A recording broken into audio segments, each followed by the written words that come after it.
What's going on in the United States with the student loan system is criminal.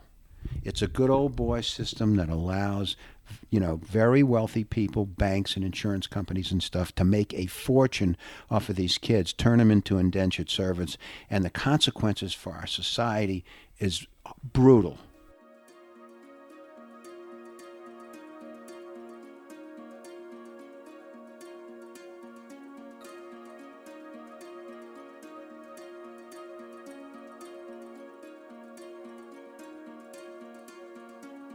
Hey, what's up? Welcome back to a brand new episode of Mikeadelic. I'm Mike Brancatelli. Got a great episode for you today with my good friend, author P.L. Katz, or as I know him, Paul.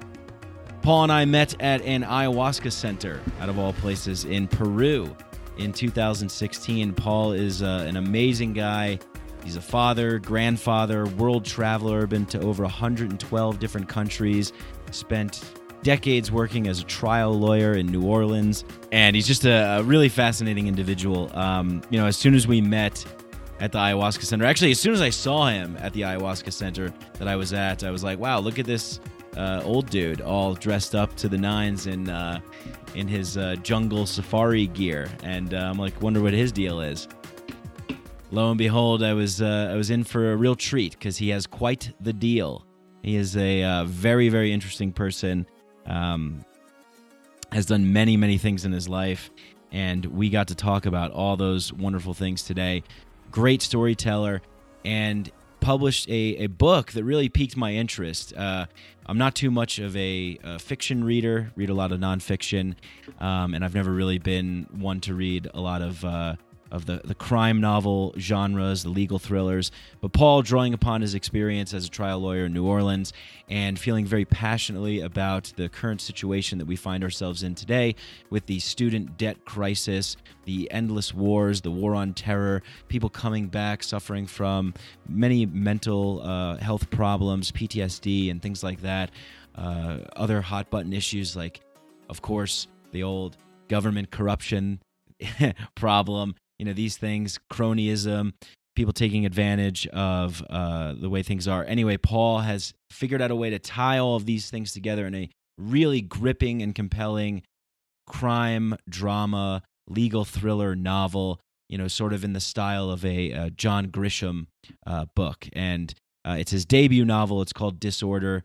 It's really fantastic. All the links are in the show notes, so you can get the book. It's coming out on Audible soon. I know you people listening to the podcast like to listen to things, and that will be available soon, and I'll keep you updated on when that is out. Paul's on Instagram, and you can follow him everywhere. It's all under his pen name, PL Katz. And he's a really great friend of mine and just a really wonderful person who, in the beginning of this podcast that we do, we start talking about geopolitics, foreign policy. We get a little bit of a history lesson, and Paul knows his stuff, and we go into that. Then we talk about his travels, where he's been in the world. Like I said, he's been to over 112 different countries, and he's got a lot of really cool stories to talk about that. And then we get into the book. We talk about Disorder, what made him write the book, what the characters that are in the book, the themes and the topics in the book. So, yeah. I don't want to talk for too long. I just think that you guys are really going to love this one. He's a great guy and good friend of mine. So without, what else do we have to do? I guess business, right? All right, sponsors, Hemp Bombs. Go to hempbombs.com, get CBD hemp stuff. Put in the code Mike15, get 15% off. SYNCHRO, ketogenic, plant-based nutrition stuff. I'm really working hard for these sponsors promoting their stuff, aren't I, guys? Well, you know what it is. Check it out if you like it, get it. SYNCHRO, you get 20% off. Put in the code Mikeadelic. And Psychedelics Today. Check out their course, Navigating Psychedelics, for all you people out there that want to know more about what are psychedelics, how do I do them, where do I put mushrooms, do I put them in my ear or my eye? They'll explain, they'll tell you where you put them and how you take them and what you do. And Navigating Psychedelics is the course, and they have some really awesome stuff. So all the links are in the description, the show notes, the website, yada, yada, yada, blah, blah, blah. Let's get into this 3.5 hour conversation with PL Katz. Mushrooms are decriminalized in Denver. So it was a wild ride, and I'm going to do a podcast about it.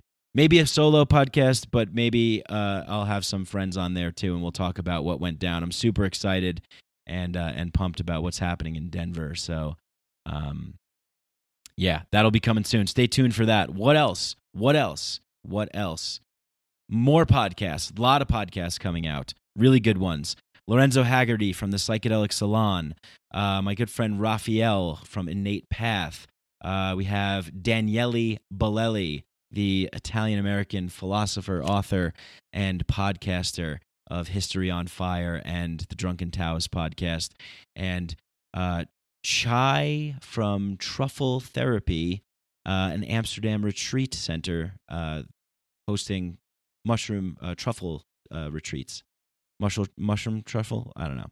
All right. Clearly, I can't talk anymore, so we're just gonna cut me out of here, and we're gonna get right into this podcast because you're gonna hear a lot from me and a lot from Paul. And yeah, you guys know what to do if you love the show. Like it, share, subscribe, tell people about it. Forcefully put it upon people. Like, go to people and grab them by their collar and shake them and say, "Why aren't you listening to Mikeadelic, you subhuman?" So do that, because that's the kind and generous thing to do. That's how we spread things, right? All right. Well, I love you all. Thank you so much. Thanks for all the fucking reviews that you leave on Apple Podcasts. It's amazing. We have 154 5-star reviews. So if you want a free, easy, and cheap, I guess that's what free means. Cheap also implies that as well. Go and just click 5 stars. Help the show out. Make it grow. And if you got a couple extra Federal Reserve notes that are just burning holes in your pocket and you just don't know what to do with all this extra overflowing cash, just give it to me. Just give me some money. So, go to Patreon, patreon.com/MikeBrank. Become a patron. Join the Mikeadelic Inner Sanctum WhatsApp chat group where we have people from all over the world hanging out, talking, sharing trip reports, stories, getting together, doing all that fun stuff. So won't you be my neighbor? Come and join us, please. I'm wearing a cardigan sweater, and I want you to be my neighbor. All right, guys, without further ado, my good friend P.L. Katz, debut author of the book Disorder. Fantastic book, and please go check it out in the show notes. The links in the description there to check out the book. Like I said, coming soon to Audible, but it's on Amazon and Kindle and paperback, everywhere books are sold. P.L. Katz, Paul, my good friend, you guys are really going to enjoy this. Without further ado, I'm going to shut up and we're going to get into the podcast. Thank you. Psychedelics are illegal not because a loving government is concerned that you may jump out of a third-story window. Psychedelics are illegal because they dissolve opinion structures and culturally laid down models of behavior and information processing. They open to us the possibility that everything we know is wrong. We don't need new laws that control our consciousness and rigidly place it in a prison. Cognitive liberty. The fact that as adults, if we're not hurting anybody else, we should have the right to explore the contours of our own consciousness without any mediation or legislation on the part of somebody else. Reject authority. Authority is a lie. Or is it perception? Information is power, but we have to seize the opportunity.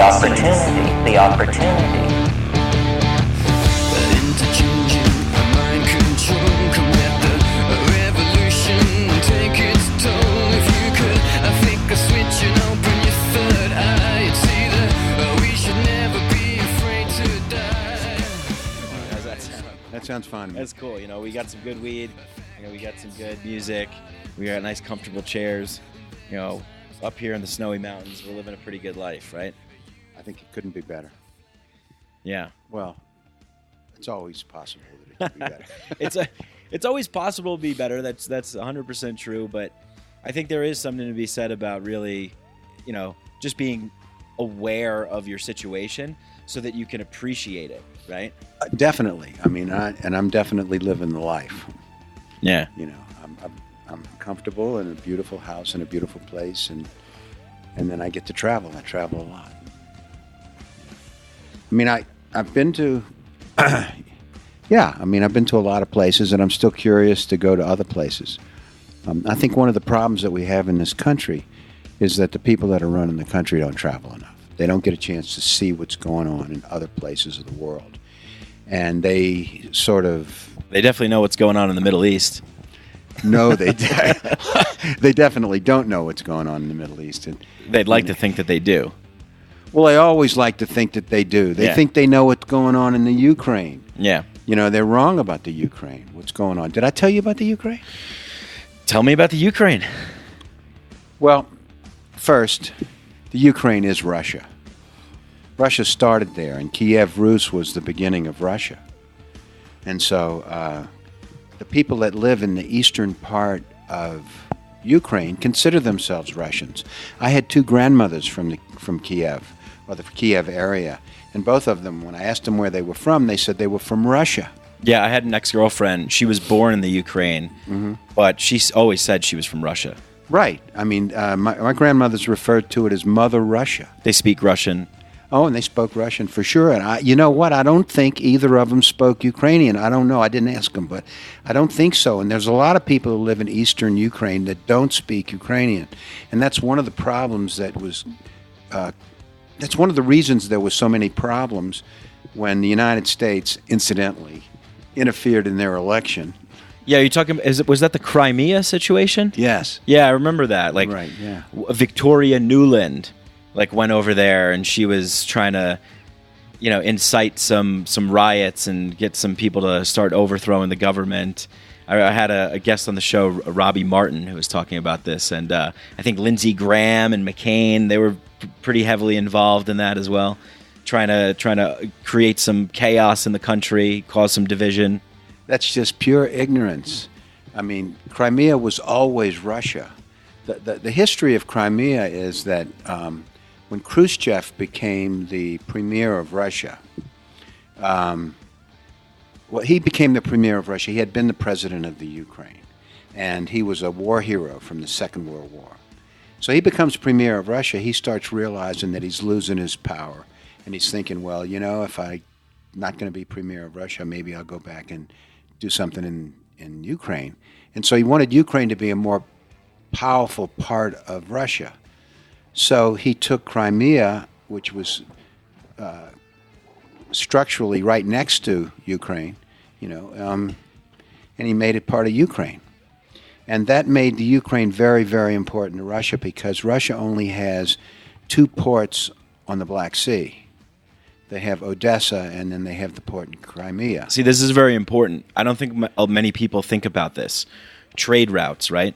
Well, sure. Certainly, going through the Black Sea is a trade route. Any port is a tremendous benefit economically and militarily to the country. And so Russia could not lose both ports. Right, sorry, I forgot military strategy, yeah. Yeah. So they couldn't lose both ports. There's no way. So Khrushchev makes Crimea part of the Ukraine.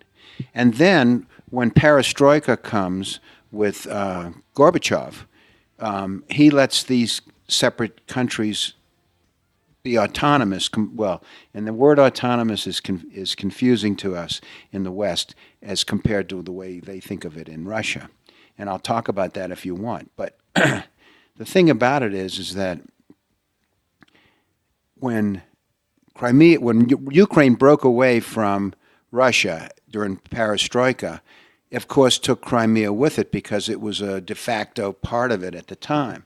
And that was okay with Russia at the time, and it was fine. But when Obama interfered in the Ukraine and interfered with their election, got rid of...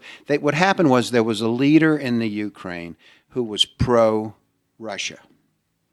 And part of the reason that they need to pay attention to their relationship with Russia is because Russia provides all of their oil. They can't do without Russia. And they were in tremendous debt to Russia because they're an economic basket case. The Ukrainian dollar was changed, and I don't know if they call it a dollar, but whatever their currency is, was trading with the U.S. 20-1.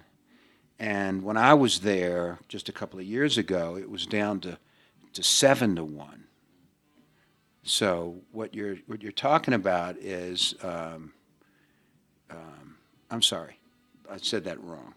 Okay, you would get 20 Ukrainian dollars for $7 Ukrainian dollars for an American dollar before. Now it's 20-1. So I said it backwards. But the result is that the money's worth about a third of what it was worth before, and everything in the country is just too expensive for everybody, and so they're an economic basket case. And they owe Russia a lot of money, and so the guy that was the head of Ukraine before Obama started monkeying with the place was completely corrupt, terrible. Obama was right about that. He was not good. And he was pro-Russia. And Obama was trying to get the Ukraine to come into the EU and to sort of change sides. And that, of course, alerted Russia because Russia can't lose both of its ports on the Black Sea. So anyway, so Obama interferes with their election, and they get a new guy in. And this guy is supposedly a chocolate baron, but he's a billionaire. And he's corrupt, too. He's just as bad, maybe worse, than the guy that was in there before.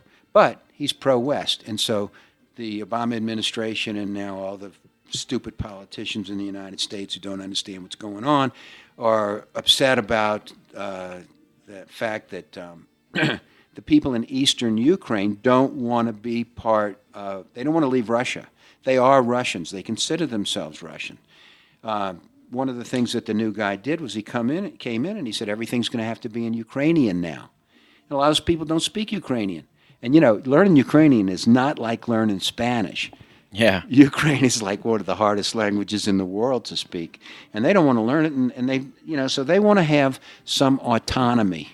Yeah, they want to have autonomy, right? And this story that you're telling here, this only happened a few years back. I remember this. Yeah. And this is just one of the cases that we know of recently of the United States meddling in foreign affairs, foreign elections and foreign governments and foreign affairs. We know about this. It's not a secret. You can find this stuff out. I had John Perkins, the guy who wrote Confessions of an Economic Hitman, on this show a while back. He laid out the whole deal in that book and explained how things go down and in strategic alliances, military advantage, exchange of easy access to resources, these things. Very important. This is what foreign affairs are about. And a lot of times they get disguised as, well, we got to help the people here because there's this terrible person and we need to save these people. But really, it's all about this kind of stuff. And, now we're hearing this about the United States, Someone's meddling in our elections, maybe our own government. Yeah, we got a lot of nerve complaining about that. We have a lot of nerve complaining about that, right? Yeah, really. Because we've been doing it for a long, long time. We do it all the time. Yeah, we do it all the time. The CIA killed Allende in Chile. In Chile, yeah. And then put in Pinochet, we supported Pinochet, who killed thousands of people. He was an unbelievable fascist dictator. Look. You won't learn about that in 8th grade social studies, though. No. And, we back people who basically support our corporations, just like they said in The Economic Hitman, which incidentally is a must-read. Everybody ought to read that book to get an idea of what's going on. And then it make you wonder whether or not the same people who killed the foreign leaders in small plane crashes killed Russell Long and killed Carnahan and killed Wellstone. Maybe so. All the Democratic senators seem, over years, a long time in between, certainly. But it makes you wonder if that's one of their methods of killing people is to. And what about Kennedy's son died in a small plane? Right. And yeah, I watched this documentary, a fantastic documentary by Errol Morris. Actually father of Hamilton Morris, Hamilton's Pharmacopoeia. Errol Morris made this documentary called Wormwood. Highly recommend watching it. It's a docudrama done really well, and it goes into these the CIA experimenting with LSD in the, I think, 50s or early 60s, one of the scientists that was contracted to work with them fell out of a window in New York. Well, it turns out, spoiler alert, the CIA had documentation in the event of a scientist going rogue or somebody, anyone part of the organization, starting to question things, think for themselves. One of the methods was make it look like an accident, falling out of a window, something like that. It's printed in the documents and they show it in the movie. And it turns out there's a twist at the end of really that this was all a cover for chemical weapons attacks that they were testing in the Korean War. Yeah, well, actually, I knew someone here in Boulder. My son wrestled, and when he was a little kid, I was a coach of the kids' wrestling program. And one of the kids that was in the program, his father had been connected to that program where they were giving... MK Ultra. I don't know what it was, but according to his wife, it changed him dramatically. The man passed away now, but... He was in that program. Yeah. And it moved him around a bit. Anyway, what I was saying about the Ukraine is that when the people that were living in eastern Ukraine that were Russians wanted autonomy, we think autonomy in the West, we think of autonomy as breaking away and making another country, but that's not the way Russians think about autonomy. The Russians have three kinds of states. They have krais, they have... republics, and they have oblasts. So we have, all of our states are the same kind of government setup, but that's not the way it is in Russia. And so the republics have almost complete autonomy, and they only have to pay taxes to the central government, and the men have to be in the Russian army, but they get to decide who's their governor is, their mayor is, the laws that they have in their daily life is much controlled by the government of the republic. And then you have oblasts, which are on the exact opposite side, and they are, think of obligatory, they have to do everything the Russians say, and so they have no autonomy. So there's autonomy that's a country inside of Russia, but they have autonomy. That's what the Eastern Ukrainians were thinking about when they said they wanted autonomy. They didn't, for instance, want to have their government in Ukraine, in the language of Ukraine. They wanted to keep it Russian. They didn't want Ukrainian in their schools. They also they had other things that they wanted to control, and they'd been doing it for a long time, and they didn't want to change. And this government that we were backing were actually throwing bombs into eastern Ukraine at people who were rioting and doing the things that they did to protest the changes that were suggested by the new government. Right, yeah. And this kind of stuff has been going on for a long time. And, ever since meeting you and hanging out with you and talking with you, it seems like you really know a lot about history and, global politics, cultures from different places. You have a really good grasp of this stuff, not to mention all the experience you've had as a lawyer, as a trial lawyer in New Orleans, working murder cases and all these things. Now as an author with your new book Disorder, and it's just it's amazing. Do you think that how did all of these things happen for you? This sort of building yourself to be up this kind of person. Like you traveled to over 112 countries? Yeah. So. Yeah, I mean, I'm just curious because you're a really interesting guy, and you just seem to know a lot about a lot of things, and have some, like I said, great stories and stuff. So, I mean, did this happen like as you were traveling? Were you always interested in learning about the world and learning about other cultures and going different places and having different experiences? Well, I had a kind of an emotional thing that happened in my life when I was in the DA's office, which caused me to say, I'm going to leave for a while. I'm going to go take a look at the rest of the world. But after you start traveling, everybody's eyes open. If you travel, your eyes are going to open. You're going to see things that are different from what you thought were going to be there when you got there. And if you pay attention, you're going to learn a lot about the other culture, the way other people think. And it can't help but open your mind. And once your mind starts to open, and once you're able to see more clearly. It's like walking through a tunnel and suddenly coming out on the other end and seeing that there's a world, a much bigger world out there, and nothing is going to encourage you to go back into the tunnel.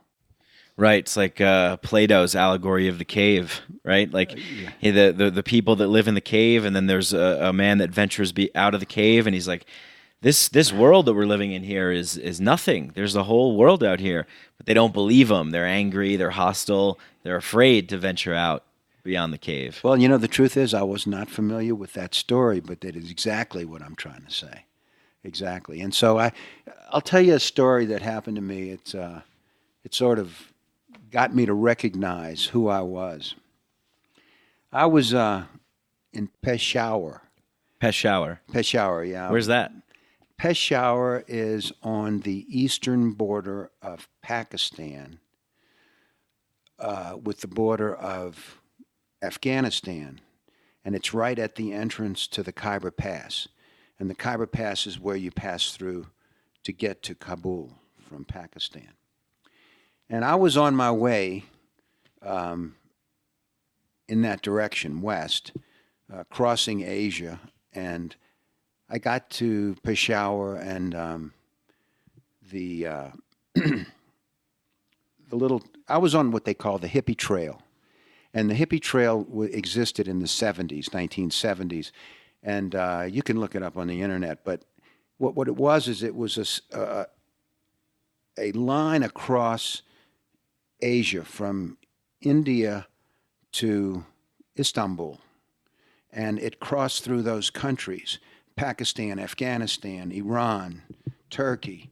And so people would be traveling, hippies were traveling back and forth, and some of them were going east and some of them were going west. And whenever you got to a particular place, you wanted to talk to the people who were coming in the other direction so that you could find out where did they stay, where did they eat, where could you eat and not get sick, where could you stay and not get robbed, where could you stay and didn't have bed bugs, and all those things, you know. And so we exchanged information very freely at that time. You know, it was a time of free love and easy to make friends with people that are strangers who are of the same mental attitude toward life. It's like the early 70s?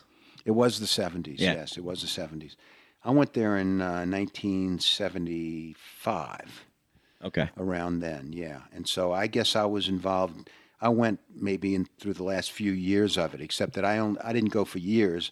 I just went for a few months, but it was the last few years of the existence of the hippie trail. How do you think that got opened up? Because I remember reading about Ram Dass, who was Richard Alpert at Harvard, after getting fired, and Timothy Leary going and doing his thing. He went to India to go seek out a guru. He met one, Maharaji, his guru, and I think that was in the mid 60s. I want to say something like that, and. Then there was he tells the story about, he went there and then he came home and he wrote Be Here Now, and he introduced people to, meditation in the East and the concept of gurus and this whole thing. I mean, he wasn't the first one to do that. I know Alan Watts kind of brought Zen over other people. Houston Smith, I believe, was involved in kind of bringing Eastern studies to the West. But then in the 60s, Ram Dass kind of opened that up again, and you started to see a lot of people going to India after that.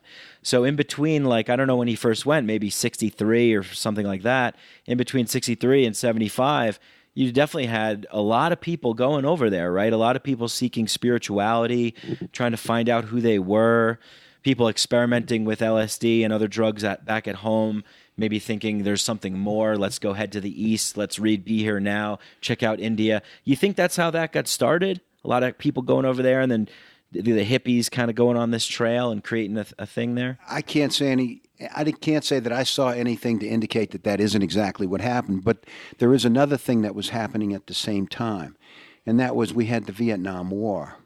And so there were a lot of Vietnam vets who were disabled in some way or other. Maybe it was PTSD, probably was PTSD for most of them or all of them. Right. They didn't really call it that back then, right? I can't say. I know George Carlin has a joke about this where he says, we used to call it shell-shocked in World War II. He's like, now we call it, all these other names, and he goes on this whole thing. But yeah, that was big. I mean, the Vietnam invasion, occupation, and murder, as I like to, say it. Not war. War is when there's two armies fighting each other.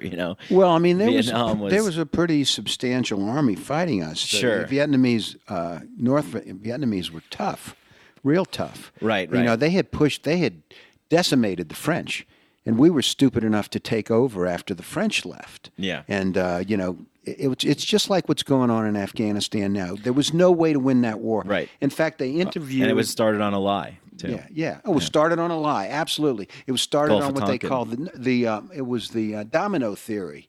The idea that if we let Vietnam fall to communism, that it was going to sweep across Cambodia and Laos and Thailand and just move all the way over Burma, the whole thing.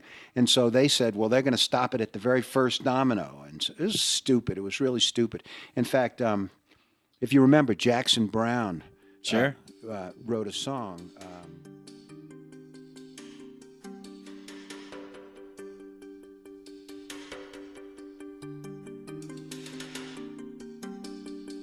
I've been waiting for something to happen, for a week or a month or a year, with the blood and the ink of the headlines and the sound of the crowd in my ear.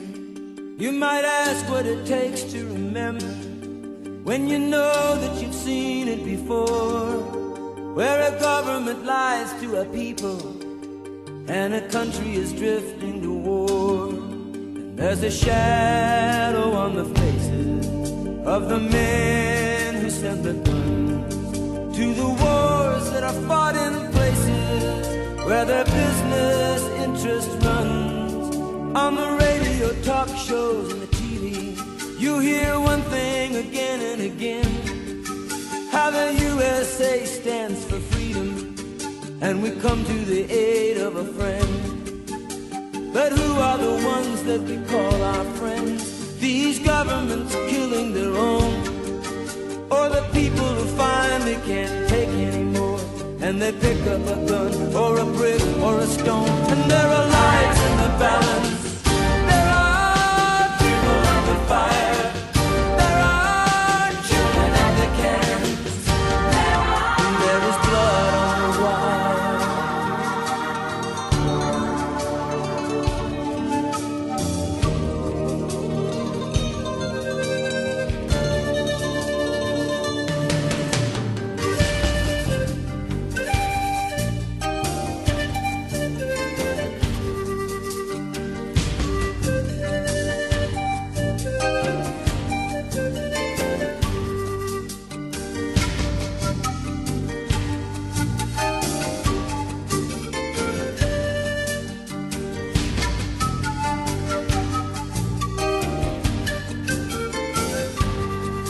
There's a shadow on the faces of the men who fan the flames of the wars that are fought in places where we can't even say the names. They sell us the president the same way they sell us our clothes and our cars. They sell us everything from youth to religion, the same time they sell us our wars. I wanna know who the men in the shadows are. I wanna hear somebody asking them why. They can be counted on to tell us who our enemies are, but they're never the ones to fight or to die. And there are lives in the balance, there are people under fire, there are children at the camps, and there is blood on the wire.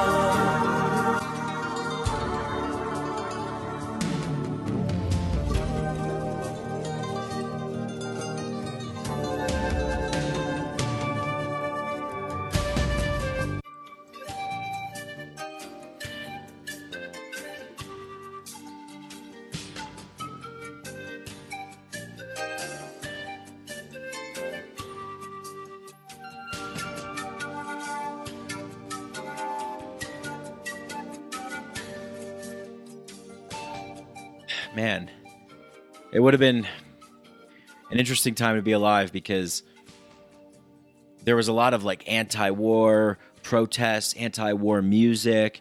You had people kind of trying out alternative versions of living in communes and things like that, seeking gurus, all this stuff going on. And it seems like now we're just like worn out. I remember when 9/11 happened, after that happened, there was a good air of like, let's all come together and,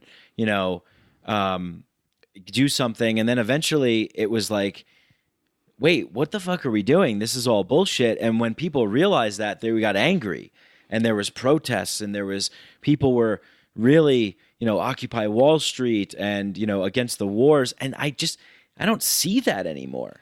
Well, there's a reason. Yeah. There's a real reason. And the reason is that we used to get drafted. And so they took thousands of young men who did not want to go and made them go to Southeast Asia. And when they came back and reported to their friends what it was going on there, then we had an awareness that we don't have now, because we have a volunteer army now, and it's a different deal. They don't come back and tell on everybody, although certainly it's true that some of them, most of them, many of them, all of them maybe, with PTSD or some version of it. It might be very bad for some and not so bad for others, but they've all been changed by seeing people's guts blown out and stuff like that. And they are committing suicide in record numbers. Yeah, I think it's like 22 veterans a day commit suicide. And I think I saw another statistic that said more veterans have committed suicide than have been killed in duty in the war in Iraq. And that's an interesting distinction, because I would say that the duty is still killing them. Sure. Yeah, it's just in a different way. Yeah, it's really sad. I think you do a good job of talking about this in the book, in Disorder, like presenting, this situation that has come about, because, yeah, we don't have a draft anymore, but we have a lot of situations that kind of squeeze people into making decisions that maybe they don't really want to be making. Right? Absolutely, absolutely. In fact, that was the impetus of the book. I was taking a trip across Russia. I started in Vladivostok. I was taking the Trans-Siberian. It's something that I wanted to do. I wanted to see. People told me it was going to be dangerous in Russia. The Russian people were very friendly. It was like visiting a very friendly part of the United States that I hadn't been to. It was, of course, they spoke Russian, and there were things that I learned and saw in different culture and stuff, but they were very, very friendly people.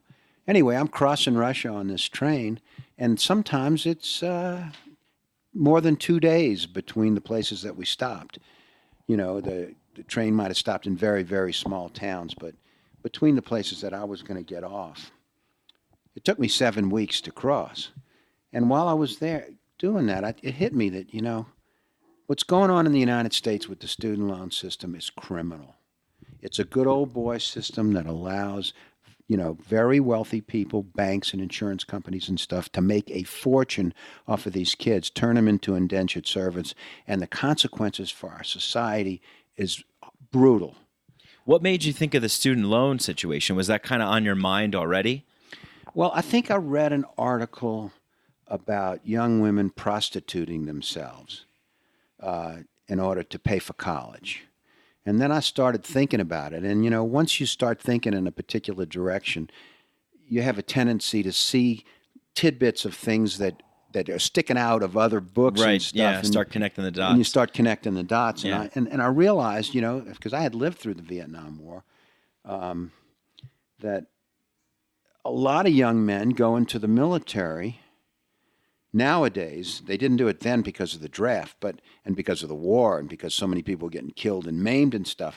But nowadays, young men have the expectation that they can go into the military, survive it, and not get maimed and killed, because although there's a lot of them that's happening to, there's also a lot that don't have to go and don't do this, or go and don't get hurt.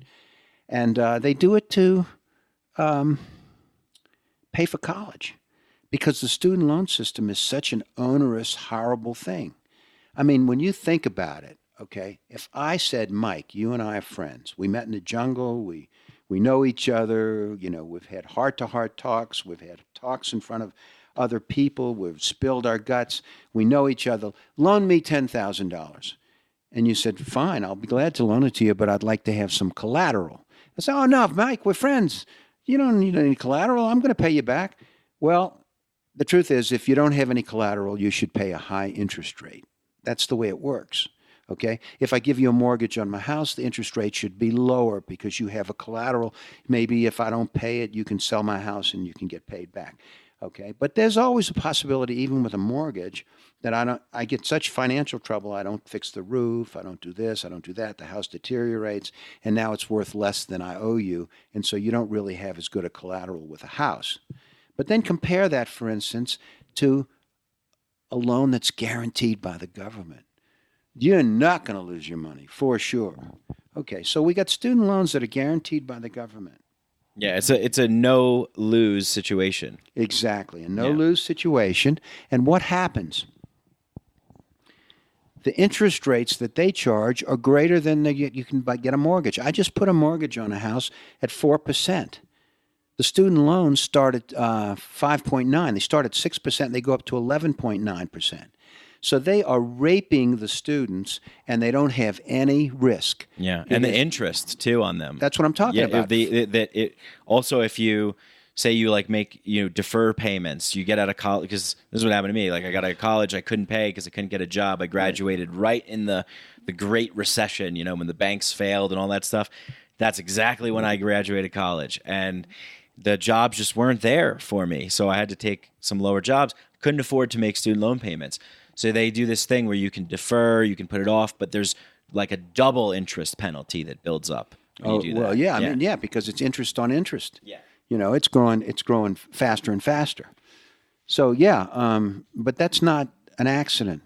They know that kind of stuff is going to happen to a certain percentage of the people that they loan the money to. And even the people that they loan the money to that doesn't happen to, it's still a giant obligation. And the obligation, because it's so onerous, that's why young people go into prostitution, and that's why young men join the Army. And the consequences of the student loan system actually permeate all of our society, from the fact that if you graduated from college and you don't have wealthy parents, the probability is you're not going to be able to get a loan to buy a house. So young people are having to delay home ownership, which makes a big difference, because when they finally do get their loan paid, and 10% of them, incidentally, will never get it paid. We know that now. Right. They have to delay starting a family. They're going to be in debt for the rest of their lives. 10% are going to be for the rest of their lives. The ones that, and it never goes away. And it never goes away. But for the ones that do get to finally pay it off, they're much older. So they're much older when they finally are able to buy a house. And a lot of them are saying the same thing about having children. They're delaying having children. Now look at this, what happens to our society when that happens, okay? And I'm not saying that only wealthy kids or only middle-class kids should go to college, although middle-class kids have a hell of a time paying for college in our system now. Well, yeah, and that's a whole nother issue, why college is so expensive in the first place, right? Well, like, I've heard a lot of people talk about how you used to be able to go to college, work a summer job, and pay, whatever it is, $2,000 a year. Now college costs like $20,000 a semester. And you can't work that off. So you're forced to take these loans, and you go, everything about the college. You go to the bookstore, the books are $300 a pop. They change the textbooks every year. So people have to keep buying new books. I think the disconnection here is that it hits our emotions when we talk about education, because we're like, everyone should have a right to be educated. Everyone should have a right to go to college. It's this emotional thing. It's easy to kind of pull on our heartstrings. But really, when we're looking at it, it's a fucking business, and it's booming. Well, the business behind the business is the student loans. Right. And so what's going on is that the legislatures are cutting funding for public universities. So when they cut the funding for the public universities, they can't just not have the money. They've got to get the money. So they increase their tuition. They put special costs, like, for instance, lab fees if you take biology, and then they've got the book fiasco that you just mentioned, and so all these things raise the cost of college for the students. Well, what does that do to the people who are loaning the money? Okay, And if you add on, suppose I borrow $20,000 from you because I can't afford to go to college, it's $20,000. If the college raises the tuition to $40,000, I have to borrow the whole 40. Okay? Well, that means that a greater percent, for the same payment, I've got a much bigger loan, right? And so that loan's going to take a lot longer to pay. A lot longer, not just twice as long. If it goes from $20,000 to $40,000, it's not just twice as long because that other part is sitting up there gaining interest. I mean, all these years, and you're paying interest on that interest. Just think of it as two loans. Think of it a $20,000 loan that you're making payments on, and another $20,000 loan over here that you're not making payments on. Okay. So that's really what's happened. You put another, right, yeah. And so this other $20,000 loan that you're not paying, what happens to a $20,000 loan in 15 years if you never make a payment on it? Becomes a $100,000 Yeah, loan. that's right. Or maybe more, probably more. I think it doubles. I think there's a rule. I think it doubles every 8 or 9 years. Yeah, it's a tremendous trap, and like you said, it's like this indentured servitude. We're saddled with this impossible debt, that crushes you. And you mentioned before about how people have to turn to prostitution or the army, the military. There's other decisions too that aren't as quite as extreme, but it impact people's lives. Like we were talking about this yesterday. You might have to take a job that you really hate and that you don't want to do, and that it really makes you miserable, but you got those loans to pay back, so you're stuck between a rock and a hard place. Now you're working a job you hate, you're arguing with your wife and your kids, your home life is shit. You get stress, anxiety, you're depressed. Now you have to take medication, you're going to the pharmaceutical industry thing. I mean, this whole, it's a spider web. It makes a sick society. It's a toxic society, a sick society. That's right. But what it is doing is it's turning all these young people into indentured servants. And let me give you another little thing that happens to people, okay? Suppose you're on this treadmill and you're paying for your student loan and you're just making it and you're paying your mortgage and you're paying your car note and you're paying your insurance and you're paying for food and you're paying maybe every once in a while you can take your wife out to dinner or something like that. And then one day your boss says to you, you know what, Mike, I'd like you to start coming in at 7 in the morning. You can't tell him no. You got to come in on Saturday, Mike.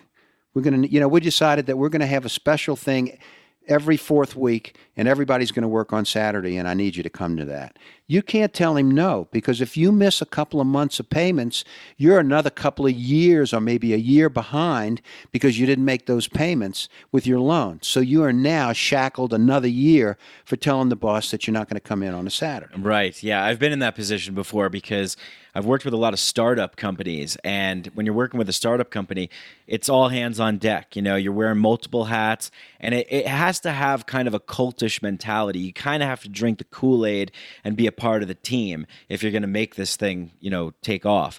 And so you can't really, you say no. You can't. And, even sales jobs where you work on commission, it's like, well, don't you want to earn that extra money? You can't say no to that. And, we were talking about this yesterday. I think this is a great connection to make.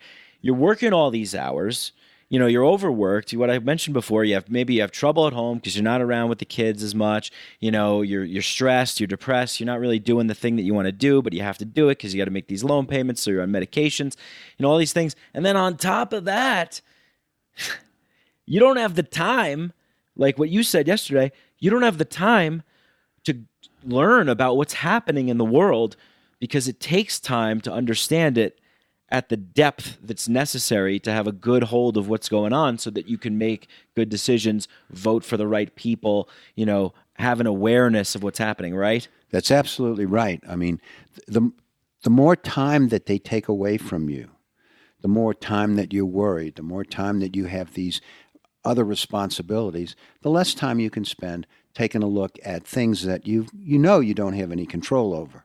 So if you're going to cut anything, cut that. Okay, so what happens is they decide that they're on a team.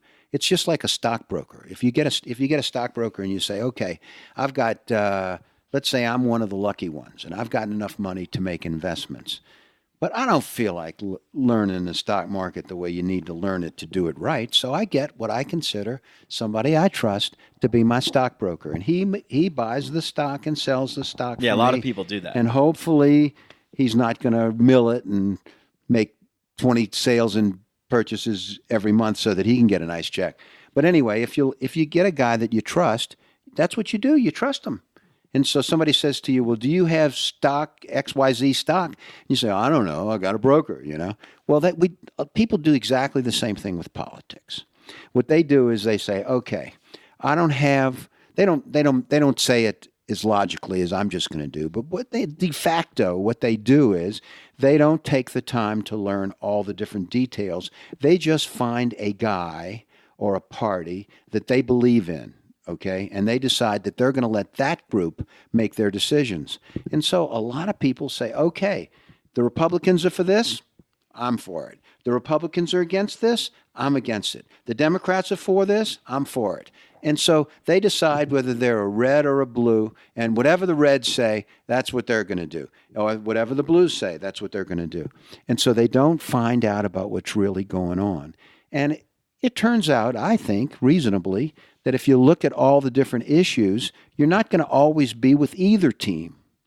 In fact, you may even have an idea that neither of them have. Oh no! You mean like an idea for of your own? Oh God! How you could that might start happen? thinking for yourself. Oh, that would be terrible, wouldn't it? Yeah. Oh my God, that would be dangerous. Yeah, that would be status quo. really dangerous if we allowed people to do that kind of stuff. Yeah, we can't have that. We can't have that. Yeah, go back to watching Kardashians. Oh, well, exactly. Go back to watching the Kardashians, or go back to, arguing about the Super Bowl or whatever it is that, they want us to talk about who goes in what bathroom while they're stealing our money, when they're passing a tax bill that's so great for the corporations and so great for the half of 1%, and it's killing the middle class. And at the same time, they don't mind telling you that they've done something great for the middle class. Wait till the middle class get their tax returns this year.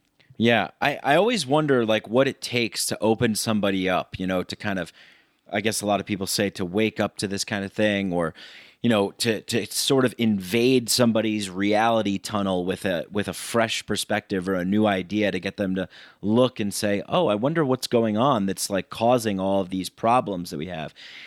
And I think this is a good example of there not being time to do these things, and then you right. And so you delegate that responsibility to something else. Yeah. I mean, it's the same thing about education, except that I think education is one of those non-delegable duties.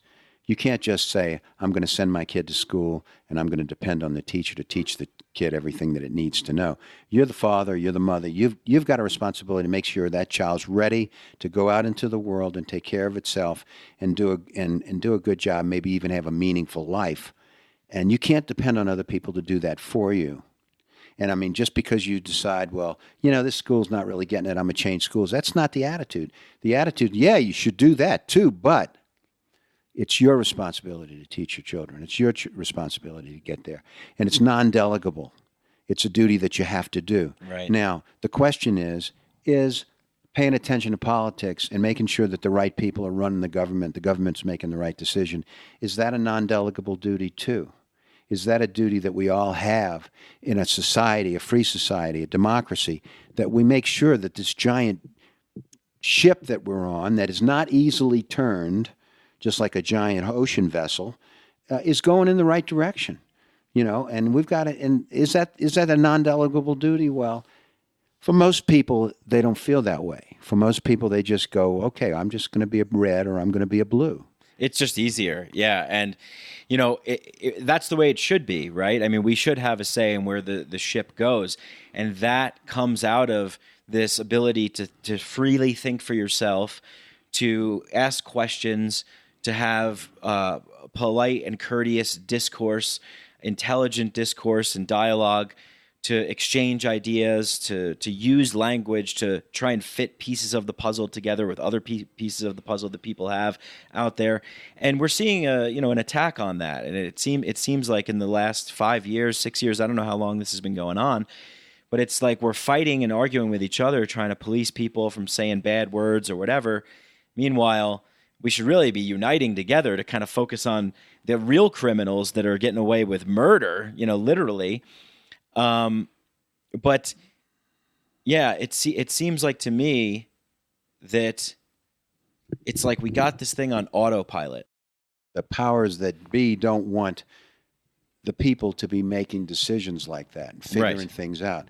And I think that another level of that goes back to the student loan system, and that is that they're keeping people from getting a college education. People who say to themselves, I'm not putting my head in that trap. I'm not going to put myself in a situation where I'm going to owe $150 or $200 or $75,000 that I can't pay back and be shackled for the rest of my life. And so what do? They have to decide that they're not going to college. Now, certainly there's some alternatives, junior colleges and stuff like that. We don't really have a good mainstream setup of this kind of alternative program as we should, you know. No, we certainly don't. And we don't have trade schools, which we ought to have. Apprenticeships, right? Apprenticeships, like learning, hands-on experience, exactly. These sorts of things. So if they're limiting the people who can go to college, then they're limiting the number of people who are educated, and then they're limiting the number of people who would challenge them in their decisions and stuff. And feel. So you see, it's a three-tiered or four-tiered thing. It's not thinning just the intellectual herd. Well, it's yes, that's right. It's making the average educational level decline. And so that, of course, makes it easier to herd animals that don't have the equipment or the background to understand. Right. And getting back to the background that you don't understand, let's get back to travel, because that's part of the reason and part of the way people, their eyes open up. And that's one of the things that we do less than any of the other first world countries. If you took the number of people in Germany who have traveled outside of Germany, of course, it's true that their countries are closer together, but even people have gone to Asia and gone to other places and gone to the United States, gone to Australia and places like that. The percentage in Europe is much, much higher than it is in the United States. We have a lot of people who have never left the United States. We have a lot of people who have never left the state they live in. We've got people who have never left the city that they were born in. I mean, that's true in India, but it's not true in first world countries and other places. Sure. When I was traveling, I met tons of people from all over the place, from the UK, France. Hardly met very much Americans. There's more people traveling now, though, I will say.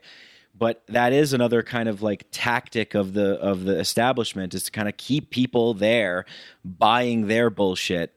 Don't go see the world for yourself, because that's another mode of thinking for yourself. Well, think about this.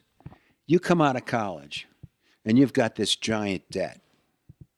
You can't go traveling. You got to go to work. Right. Okay. That's why a lot of those kids from other countries go. They take gap years. Sure, they do, but they're not stuck with it, because I mean, Sri Lanka has free education. Russia has free education. In the EU, you can go to any of the colleges in the EU if you're an EU member, for whatever the tuition is for the people that live there, and it's small and it's free. They have free education everywhere.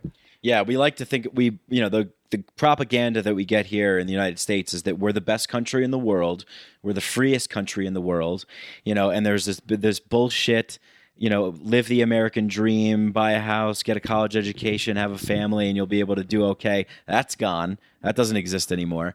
And so, we talk about this government that we should be participating in, yet we get our tax money taken out, our tax dollars, 40% of your income that you're earning is taken out, and it's spent on what? It's spent on a lot of evil shit, things that we wouldn't voluntarily choose to spend our money on.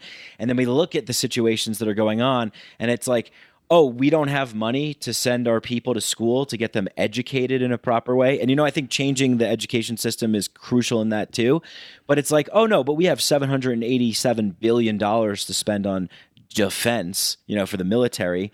We can spend money on all this kind of shit, but we can't spend money on taking care of our people, right? And this is a big problem too. Yeah. It's absolutely ridiculous. I agree with you 100%. The idea of keeping these kids from going to college or putting them in a situation where they're indentured for the rest of their lives, it basically, you're stealing their lives. But it also affects the country in a much more important way. Well, not more important, but certainly in an economic way, okay? And that is that we can't outwork Korea. We can't outwork India. We can't outwork the countries that have these giant, China, Pakistan, Bangladesh, those places.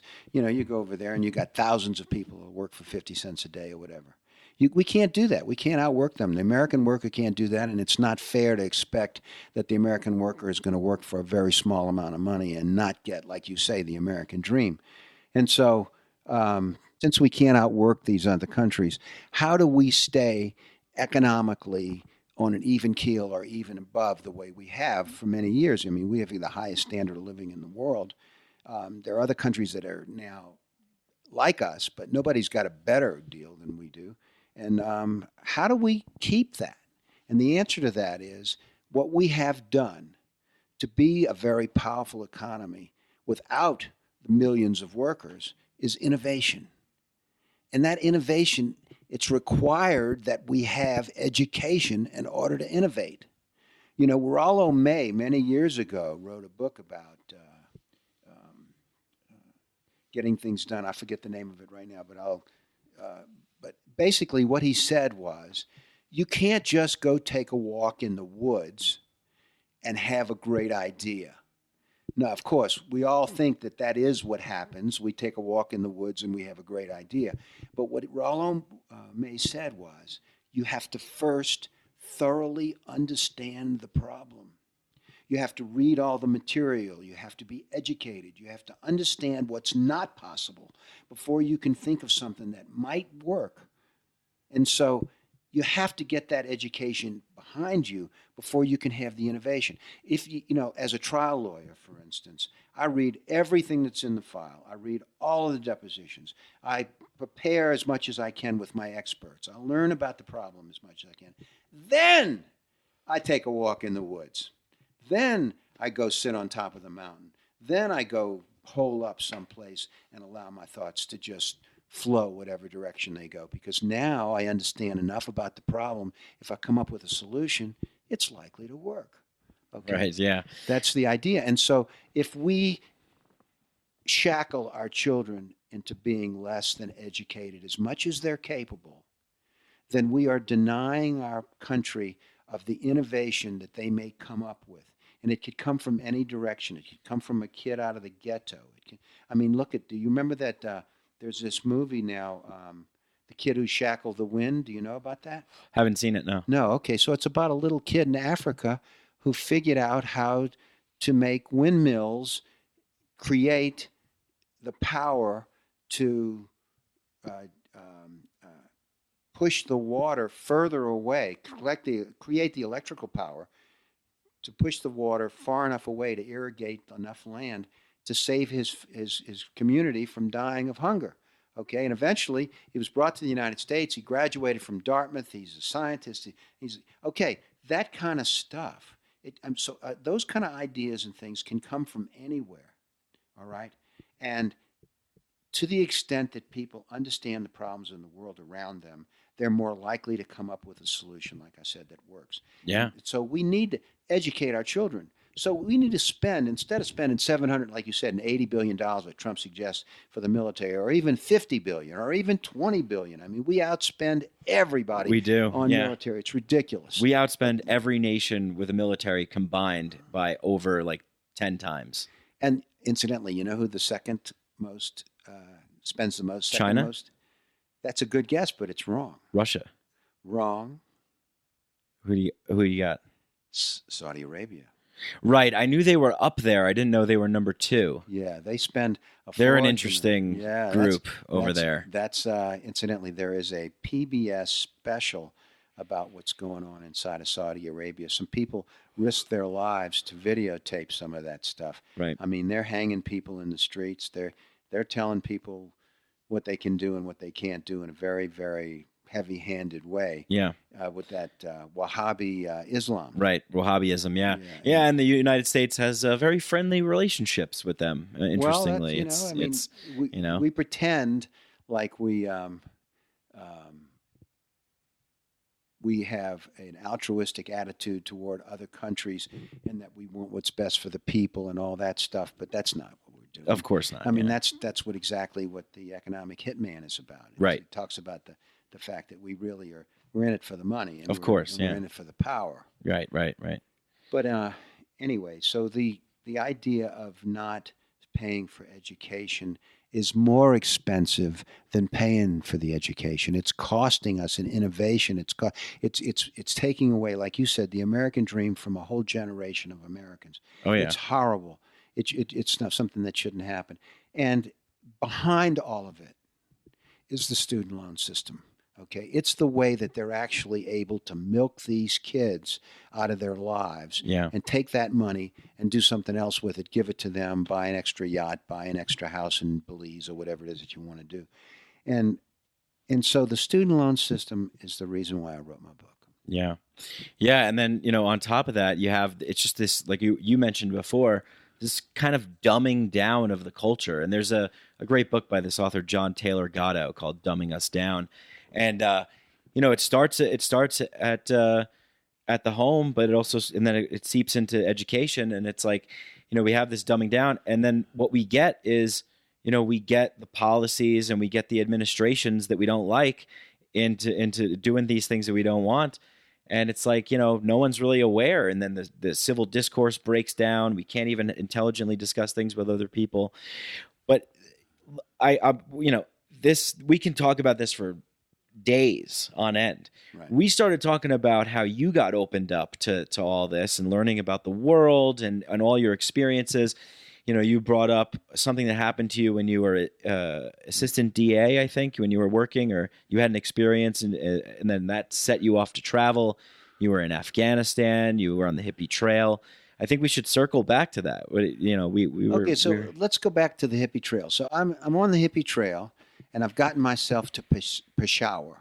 Okay, I've already been to Delhi and to Jaipur and to Udaipur and to Amritsar, and then worked my way through Pakistan all the way over. Now I'm on the western border of Pakistan with Afghanistan, in a little youth hostel type place that I've been recommended on the hippie trail by some other traveler going in the other direction. And I'm there, and I want to catch the bus from Peshawar to Kabul. And I find out that it's completely booked up for the next 4 days, and I'm stuck. Okay, and it's Ramadan of all things. Okay, Ramadan isn't during always at the same time of the year. It moves around a bit because they're on a different calendar. But when I was there in August of 1978, Ramadan was there, and Ramadan is a very bad time to be visiting Muslim countries because people can't eat if they follow the rules. They can't eat during the day. And so they're used to eating during the day, and they're hungry. And a lot of people get angry when they're hungry. It's just part of their, I guess the hunter-gatherer or the hunter stuff. I'm hungry. I got to find something in the jungle, and I'm willing to kill it and eat it, And so it's not a good time to be in a Muslim country. And so I go and I get myself ensconced in this youth hostel type place. And it is in a big building that was not intended originally for kids to spend the night there. And the door is just a big Persian carpet, heavy Persian carpet, over the front of a entrance to a building that's maybe 20 feet wide and 25 feet tall. And, well, maybe that's an exaggeration, but it was big. It was a big, tall. Maybe it wasn't that tall because the carpet covered up the front of it. But anyway, the carpet came down like a drape, and then you went behind it, and it was thick, and it could keep the air on the inside in, and it was air conditioned inside. And they had a cooler there that had soft drinks, which was great because it was 100 and something degrees outside. It was, just think of outside of being like in a desert. It was right. It was dry, and it was dusty, and the sun was so bright that when you ducked out from inside the youth hostel, you were momentarily blinded. And for me, even made my eyes tear up. It was just that strong of light. So you're out there, and then you go behind this curtain, and suddenly you're in relative darkness, certainly relative darkness, not complete darkness. And you get there, and there's a desk clerk there who is obviously from Pakistan, a Pakistani, And but he speaks good English, and I think he speaks a couple of other languages, and he's got cold drinks there. That's and, always great, right? You know, Yeah. everywhere you go in the world, there's always someone that speaks English, and not only English, but a couple of different languages. Well, Not so much from Americans, but I would say that most places that's true. I Yeah. have been in a couple of places where that wasn't true. right. But in fact, some places in Russia where I couldn't find anybody that spoke English. But anyway, so I go there and I check in and I find out about the bus and all that stuff. And I'm going back and forth in and out of the that little youth hostel, kind of looking around for a while, getting real hot, coming back, getting a soft drink, sitting down. And so they had a big table there. And the table was, you could accommodate maybe 8, no, more than 8. I would say maybe 20 people could sit around that table. It was a big, big slab of wood table, and they had chairs around it. And there was a chess game going. And so people were playing chess. I like to play chess.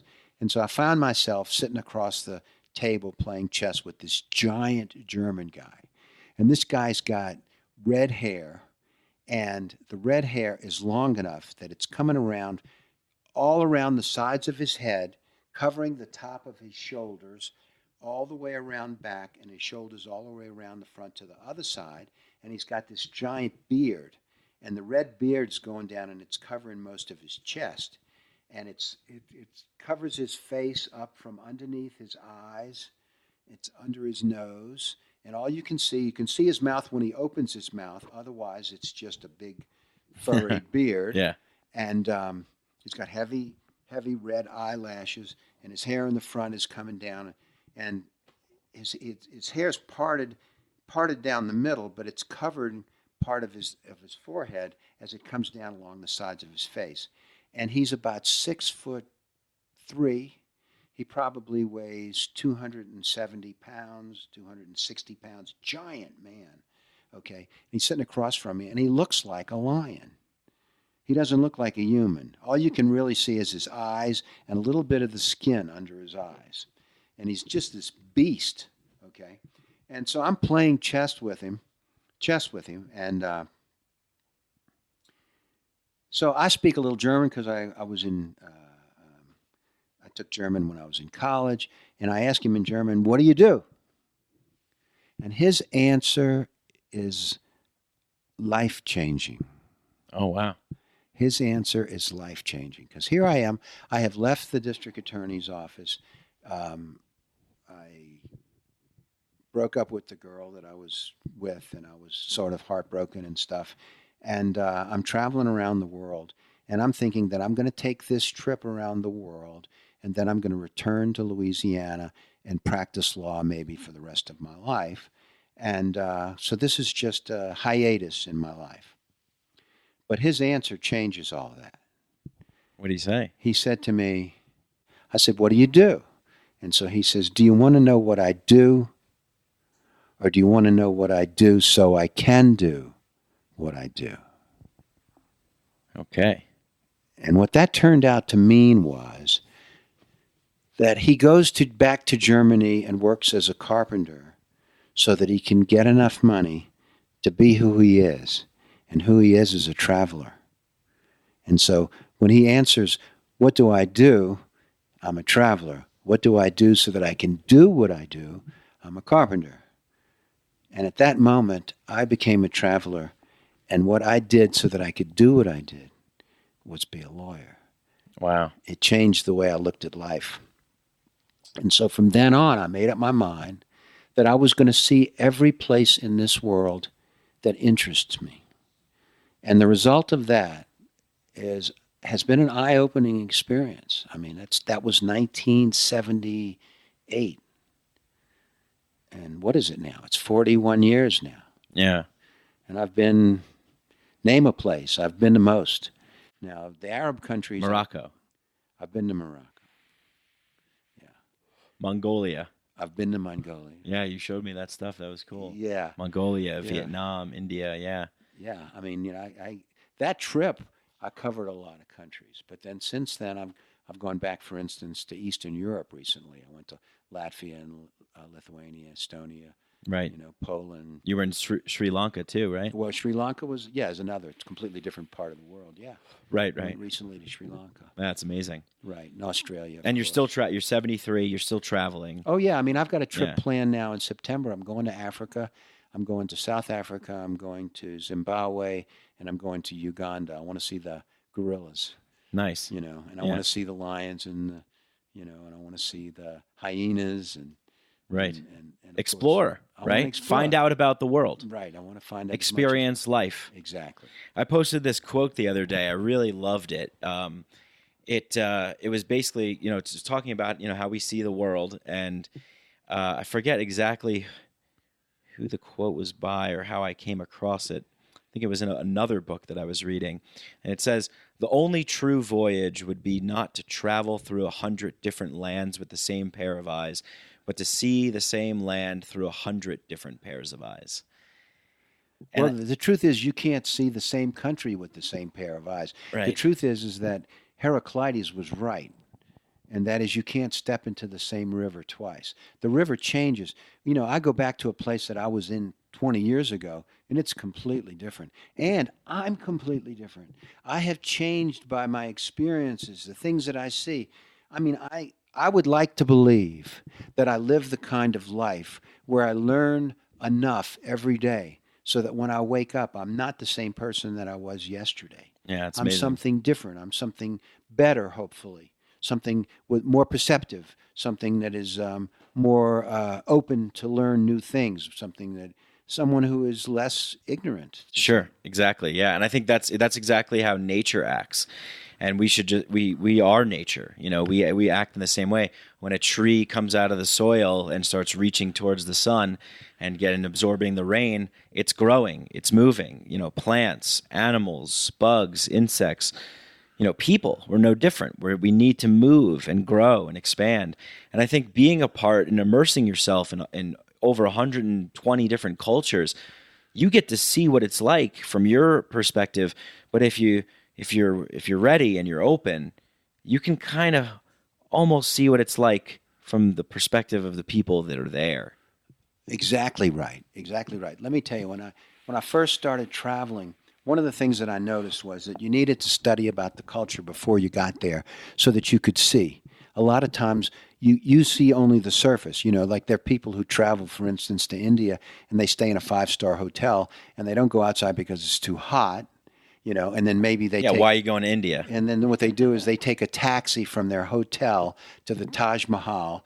They get there at 12 o'clock in the middle of the day when it's at its hottest.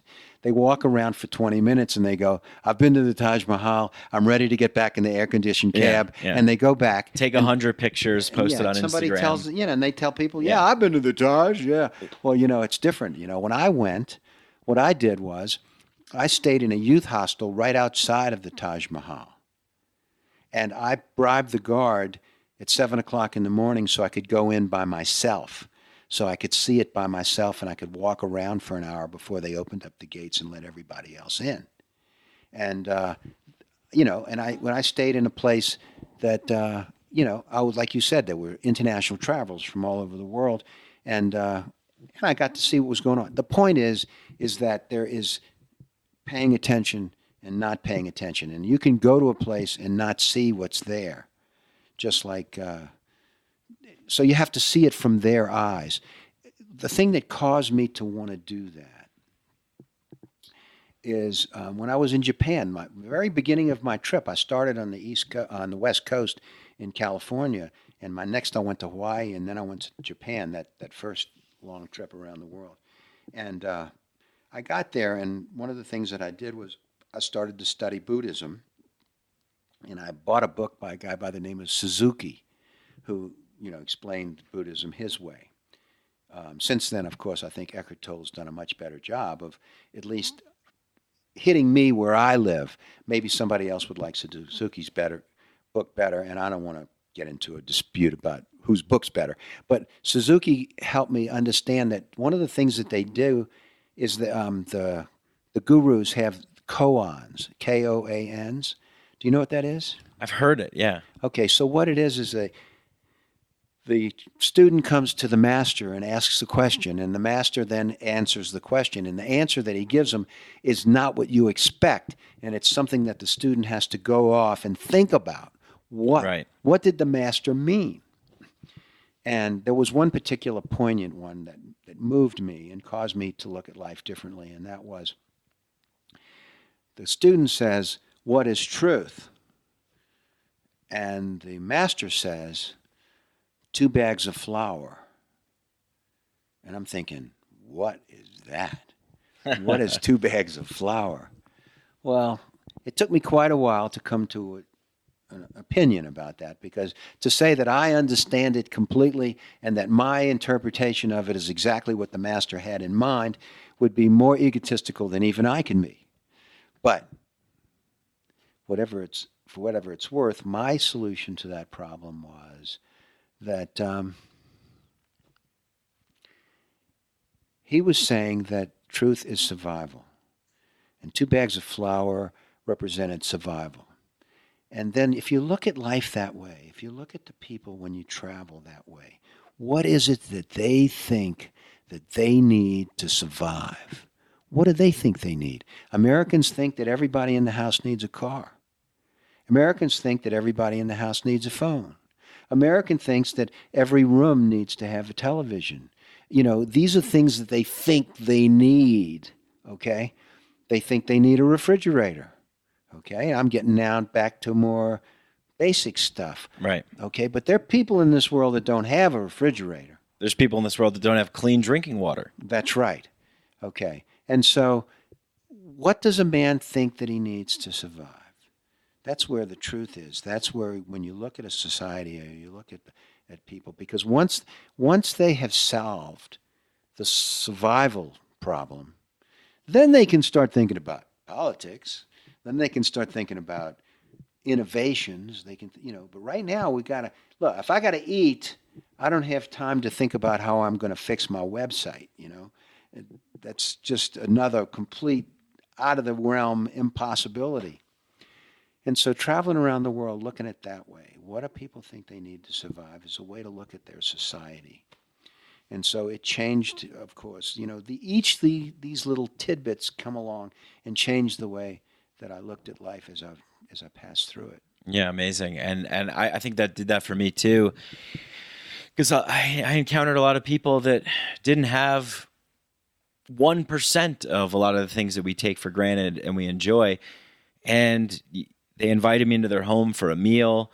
We had laughs. They were happy. The children were happy. I experienced a lot of situations like that, and even living in Peru with the indigenous shamans and the healers down there. They live very, very simply and very with the land and in harmony with the natural environment. And they have cell phones. They're involved in modern life, but they're really taking it to like, what do I really need to really, really be fulfilled and be happy as a human being?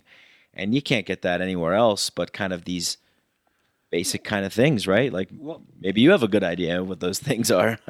Well, I mean, the thing is that a lot of times it has to do with comparison. You might have a guy who lives in a village in a jungle, okay? And he's the head man. Okay, and he gets to have all the bananas he wants or whatever it is that they eat, and the women like him, and he is having a great life.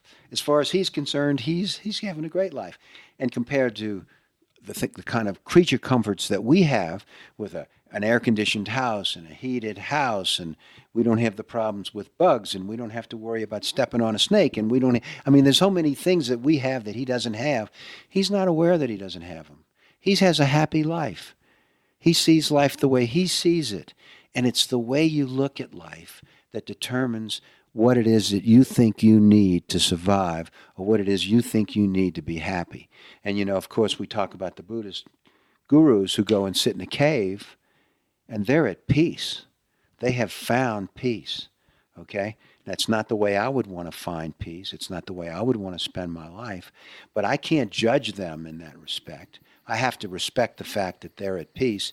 And in fact, say to myself, I look around at this affluent society that I live in, and how many people are not at peace? And the answer is 99.9% of them are not at peace. Yeah.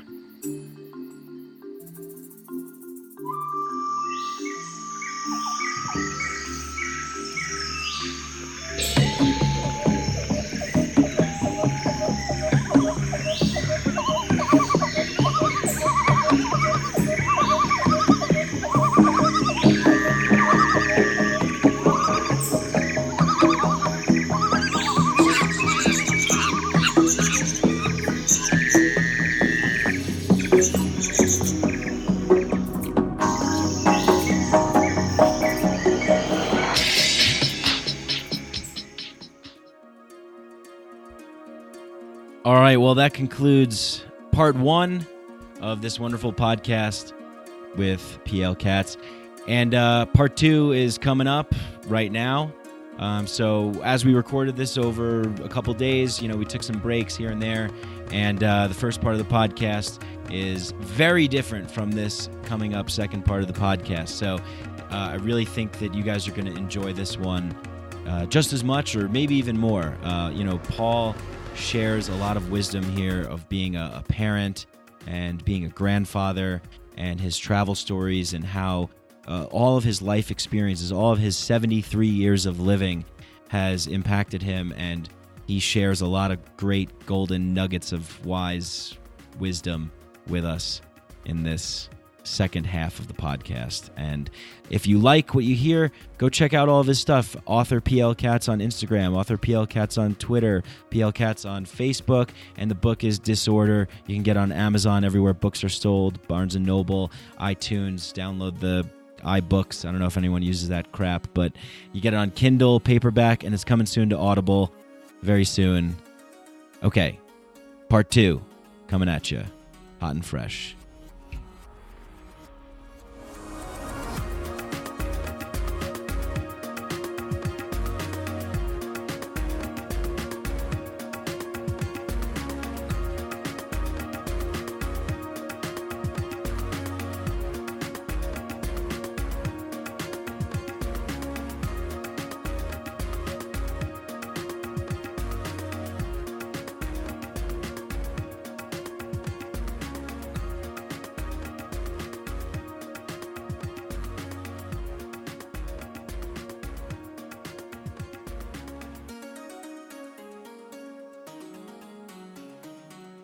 We think we need things because of advertising a lot of times. Most of Right, the time. yeah. We think, we need a new iPhone because it's got some feature that we didn't have before. And I think that in some sense there are a lot of people now that are starting to notice that they don't need a new phone. Yeah, the things that we really need, we're lacking, and we have holes in our souls, and we're trying to fill these things. This is what I think. I think we're looking to exterior material things to fill those holes, and the messages that we get from culture, society, pop culture, all this stuff. Do this, do that, and then you'll be happy. Go to college. Like the lie that I was told was, all you got to do is go to college. If you can't afford it, take out a student loan, go to school, you'll get a job, you'll make money, you'll live a cool life. I didn't know any better. I was a fucking kid. You know what I mean? Like the only way that I'm supposed to know, and my parents didn't even know. My parents were just like, yeah, that's what we're told, or that's what, it seems like what you should do. And, I love my parents, but, it's like... And they didn't tell you wrong. They didn't tell me wrong. No, I mean, the it was bottom just that line they didn't is know. that getting a good education is useful and helpful to having a successful life. The problem is the way the system is set up with the student loans. Right. You're taking your foot out of one problem and you're putting your foot into another problem. And so you can't avoid the first one because having an education is absolutely essential. Your parents were right to tell you that. But unfortunately, now you can't avoid the second one either because unless you come from a wealthy family, a real wealthy family, they're not going to be able to afford, like you say, to spend $40,000 a year in tuition, or even if it's $27,000 a year in tuition. By the time you pay for your living expenses so that you can go to school and you maybe have gas for your car or health insurance or all those other things, it gets up to $40,000. Right. Yeah. And I think the thing that I love about doing podcasts is the fact that we're able to talk and share some stuff, and maybe it'll impact some people out there and they'll start thinking in a different way. And that's, I think, how you make changes in society, is by spreading and sharing what you know. If it's good stuff, people resonate with it, they'll take it with them. But like you were telling me the other day about, raising your kids and specifically about the advice that you were giving your son, I thought was so great. You didn't want to make him dependent on you. You wanted him to think for himself. Right. So how I got to all that, we talked earlier about non-delegable duties. And one of the non-delegable duties is raising your kids and getting them ready to get out into the world and deal with the world without your help, because you're not going to be here forever. And if everything happens the way it's supposed to happen, you're going to die before they do. In fact, there's that old story about the king who brings the soothsayer in, and he says, "Tell me something good." And he says, "You die, your son dies, your grandson dies." And so the king says, "Wait a minute, that's not good." He says, "Oh, yes." He says, "Would you want it any other way?" And of course, the king realizes that that is the way that you want it. You want to die, and then your son dies, and then your grandson dies. And so you're going to be gone at some point if everything works the way it's supposed to, and your children are going to need to be able to make the decisions that they need to make to have a happy life and to be secure and to have all the things that go together with whatever that means to them, which is what we were talking about a little while ago. Right. But anyway, so the key then is to teach your children to make good decisions. And you can't force them to learn that. And so that caused me to say, okay, well, if I can't force him to learn that, my son in particular, I'm just saying my son, it certainly worked the same way with my daughter. How can I get him to want to learn how to make good decisions? And it occurred to me that what I would do is, he came to me one day and he said, "Johnny's mother is letting him do something that you won't let me do." And I think, he's 12 and I'm 12 or whatever it is, 10, whatever age it was that he came to me. I think he was around 12. And I said, "Look, making decisions in your life is a pain in the ass. It's making a lot more work for me. I got to look at everything you're doing. I got to think about what's going on. I got to think about what your capabilities are. I got to think about all the things that go together to making a good decision and make the decision for you. I don't want to have to do that. The best thing that could happen to me is that you would make decisions for yourself, and I could just live my life and just kind of keep an eye on you and not have to do that." He says, "Okay, well, that's great. I'll be glad to make all the... No, it doesn't work like that. It doesn't work like that. You're not going to get control of your life until you convince me that you know how to make good decisions. When you convince me you know how to make good decisions, I'm going to let you do whatever you want." So he heard me, but he didn't react right away. He went off and he was thinking for a while, And I'm thinking to myself, I wonder if I hit a home run. I wonder if I got him where I want him, Yeah. And I did. He came back and he said, "Dad," he says, "how do I make good decisions?" Basically what he was saying to me was, in his own way, is, how do I make decisions that you think are good? Because that's what I've got to do. I've got to convince you that these are good decisions so that you will let me have control of my life. That's what was going on in his head. So I got it exactly where I wanted it. He wanted to learn how to make good decisions, and he came and asked me how to do it. That's where you have to get your children. Your children have to get to the point where they are mentally ready to learn. And mentally ready to learn really means, I want to learn. And so that's what happened. He came to me and he said, "I want to learn." Aaron, 1 second. Can you put on silent? I'm turning it off. Oh, okay, cool. So he came to you and he said, "I want to learn." And that, when you told me that, I was like, yes, this is exactly how to form relationships with people, and especially, with your children, because you are giving them autonomy and giving them power to want to voluntarily to create the willingness inside of themselves, that it's this thing that comes from them. They always say with good marketing and sales, you want people to come up with the idea themselves, but you want to kind of guide them to the idea, And I think this is fantastic, because it creates the birth of this idea comes from within. And so now there's more, he has more of a understanding of what this means for him acting in the world, and it's not that he's doing it to please you, and it's not that he's doing it because you told him to. He's not, because that's not going to happen, right? When you force someone to do something, you get the opposite reaction. Right. Yeah. I don't want a resistance. I want openness. And so he's got a carrot there that he knows how to get. He can get this carrot. This carrot is within reach. He can do this. What he has to do is he has to learn the tool, and he wants to learn the tool. He wants to be free. He wants to have control of his life. That's right. Yeah, every child. You're does. asking him. Right. It's like, hey, Dad, build me a birdhouse, and you're like, sure, you could do that. You could certainly do that, right? Yeah. But what's that going to teach him? Right. It's like, hey, why don't we do this together? You take the lead on it, and let's see what we can come up with. I'll help you build the birdhouse that you want to build. Not that we'll do it together.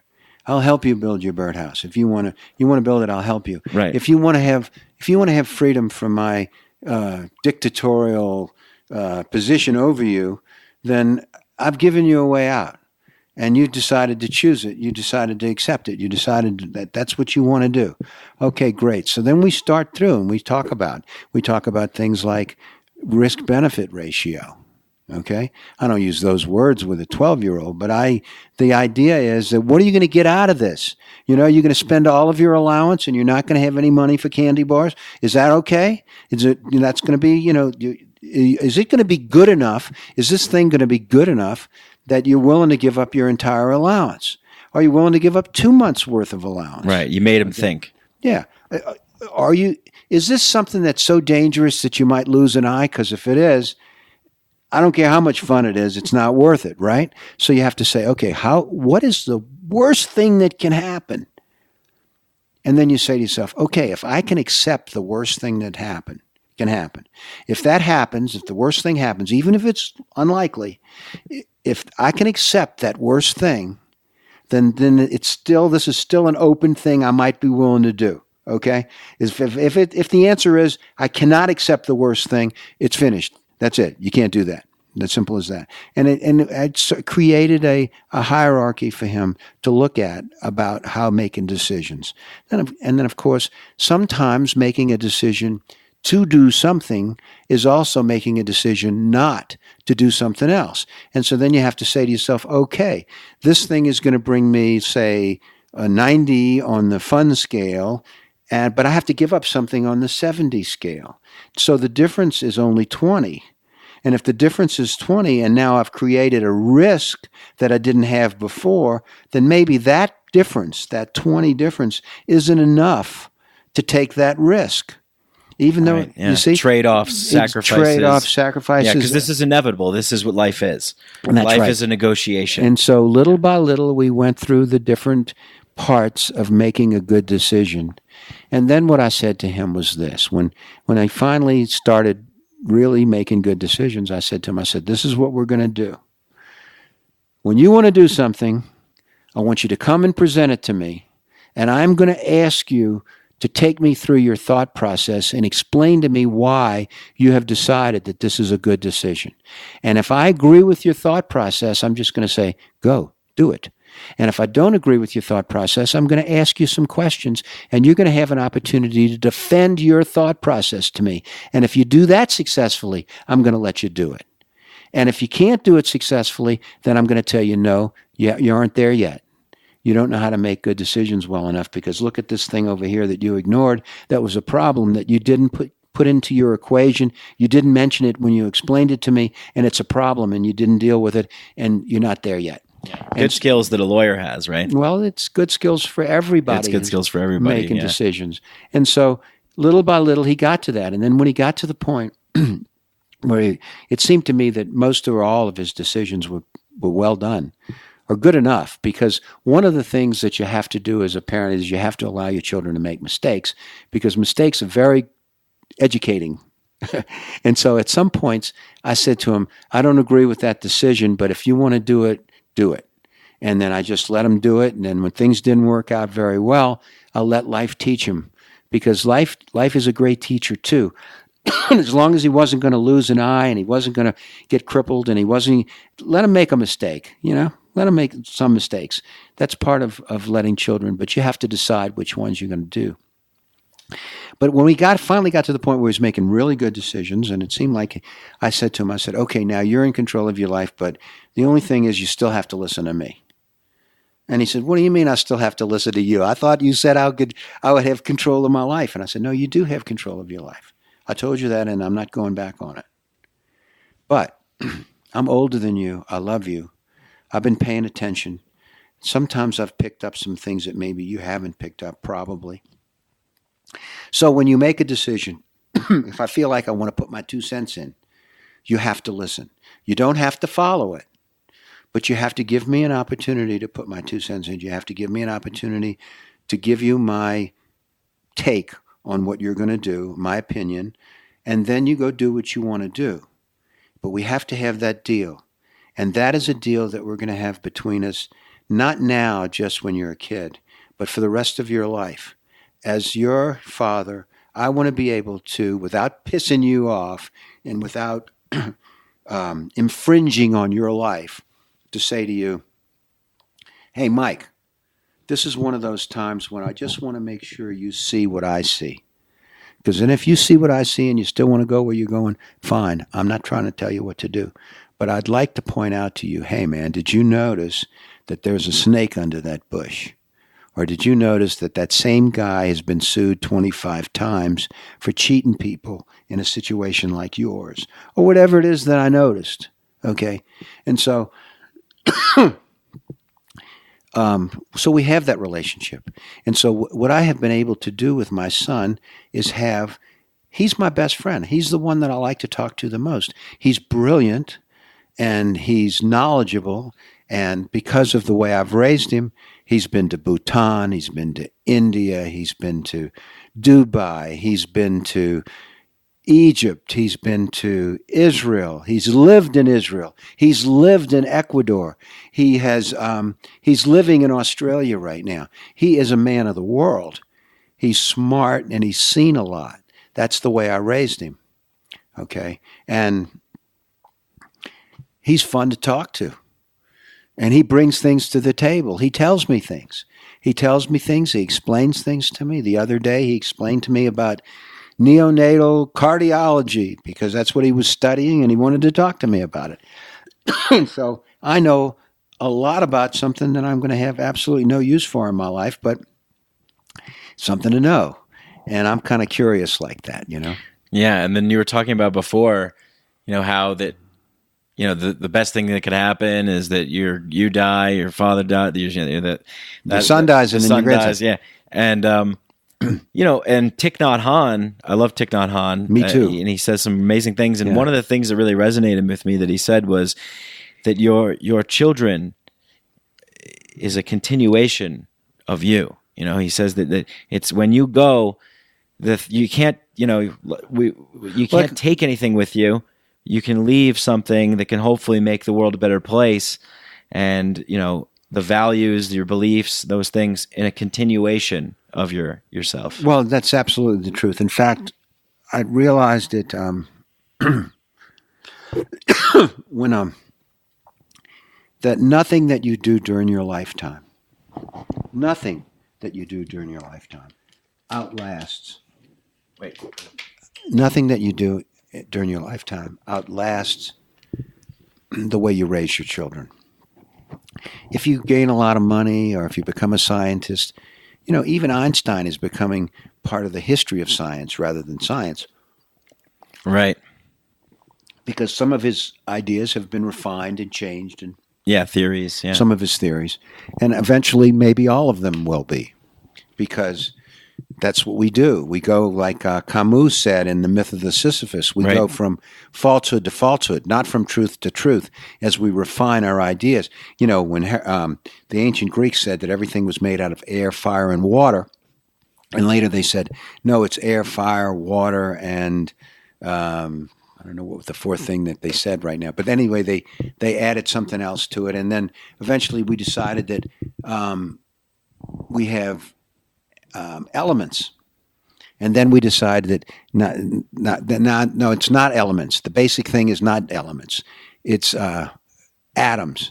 And then we said, oh, no, it's not atoms.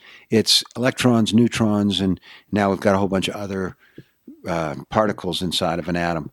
And so what Camus said basically was that we went from falsehood to falsehood, okay? Right. We air, go fire, from mistakes water, to mistakes, and wind or something, right, or whatever. But anyway, the point is that we're moving in a direction. Now, Camus says that since we don't know when we're right, we may move forward and backward in that continuum. We may move to something that's more right and then move to something else that isn't quite as right, and then maybe move forward again to something that is more correct than either of the things that we thought before, as we move forward in our goal and our humanity to understand the world around us in physics and chemistry and all those other things. So the thing is this, that even if you're a scientist, what you do doesn't necessarily last for several generations. And if you accumulate a lot of money, that can be lost in a short time too. If you build a building, within a certain amount of time, that building is deteriorating unless somebody repairs it and all that kind of stuff. But what you can do that will last more or longer for more generations is teach your children how to raise their children. Because if you do a good job doing that, if you are able to assume that you like my idea about how to motivate a child to learn how to make good decisions, if you can teach your children to use that technique to raise their children, and that's not the only technique that I use to raise my children. There's lots of them that have to do with an attitude, for instance, toward healthy food, an attitude toward not smoking, an attitude toward not drinking, an attitude toward not drinking and driving. And so all those kinds of things. When to do drugs, for instance. Children should not do drugs before they're 25, 26 years old, because their brains are rewiring. Yeah, hear that, kids? Yeah. Okay. Stay off drugs. Well, I'm not saying stay off drugs permanently. I'm saying that there's a time, and I don't know when the biology is exactly. It might be 13 or 14 or 15, and then it might go to 22 or 23 and instead of 25. I don't know the numbers, but the numbers are somewhere in there that your brain completely rewires. And if you take LSD or ecstasy or I don't know what other drugs, alcohol, nothing's good for you during that time. Your brain needs to rewire itself without the confusion that drugs might bring to it. But that's not saying that you should never do drugs. But the point is that there's lots of things that I try to impart to my children other than just the idea that they need to learn how to make good decisions. But of course, making good decisions is the heart of it, because making good decisions involves making decisions about doing drugs. It makes decisions about whether you want to drive while you're drinking, making decisions about whether or not you're willing to sacrifice in order to get an education. And I'm not suggesting, incidentally, that we give a free education to everyone and that means that there's going to be no sacrifice with education, because there's a giant sacrifice. You have to have the emotional intelligence to have delayed gratification. You have to be able to study on a Saturday night because you've got a big exam Monday. You need to be able to give up the idea of going to the fraternity party or whatever it is that you were going to do. That kind of thing that you have to suffer to get your education, it's not free. Right. And you have to decide, is this worth it to me? Is it Maybe worth it's it to not. Maybe going to a plumbing school and learning a trade, maybe something like that. That's maybe right. just trying to start off working a sales job, or hey, maybe take a risk, go for what you really love and be creative and try and make it as an artist, you know. But everything comes with a price, everything has a cost, everything has a sacrifice. Life inevitably is suffering to a certain extent. And if you can justify that suffering with something that makes sense for you, then you live a pretty good life, right? And I saw an expression the other day which really hits me at home, and it says, everything, the cost of everything is the time you put into it. Time is the thing that we have only a limited amount of. We don't even know how much we have. We can get the call tomorrow that, hey, you've got terminal cancer, you've got 3 months. We don't know how much time we have. But the amount of time that we put into things is what it really costs. And the ability to have the emotional intelligence to say, I am going to give up the fun of this moment. And whether or not your emotional intelligence only includes being able to give up a weekend, and my emotional intelligence is it give up 12 years to become a doctor, whatever it is, that emotional intelligence is what allows us to move forward. It allows us to make decisions. And so that's part of the decision tree too. Right, yeah. Okay. And making that decision for yourself is good because it brings you into the reality of the world, that you're not going to have other people that you could depend. Your parents might not be there for you all the time, nor can they be there for you all the time. Right. You're coming into the world as a fully empowered and autonomous being and taking on the responsibility that it takes to control the reality, to create the reality that you wish to live in. Right? Exactly. And so that's part of the reason why I encouraged my son, for instance, to take a job for 4 months in Israel, where he's going to be on the other side of the world, and he's going to have all those day-to-day problems and money problems and by himself on the other side of the world. He's not going to die. He's not going to. So I'm not worried that he's going to have something that's going to happen to him. Well, it certainly could. I mean, it's possible that one of those rockets could come across from Gaza and land where in the restaurant that he's in, or some terrorist could get him. And it's certainly more dangerous than living here in Boulder. Yeah. Right. But still, yeah.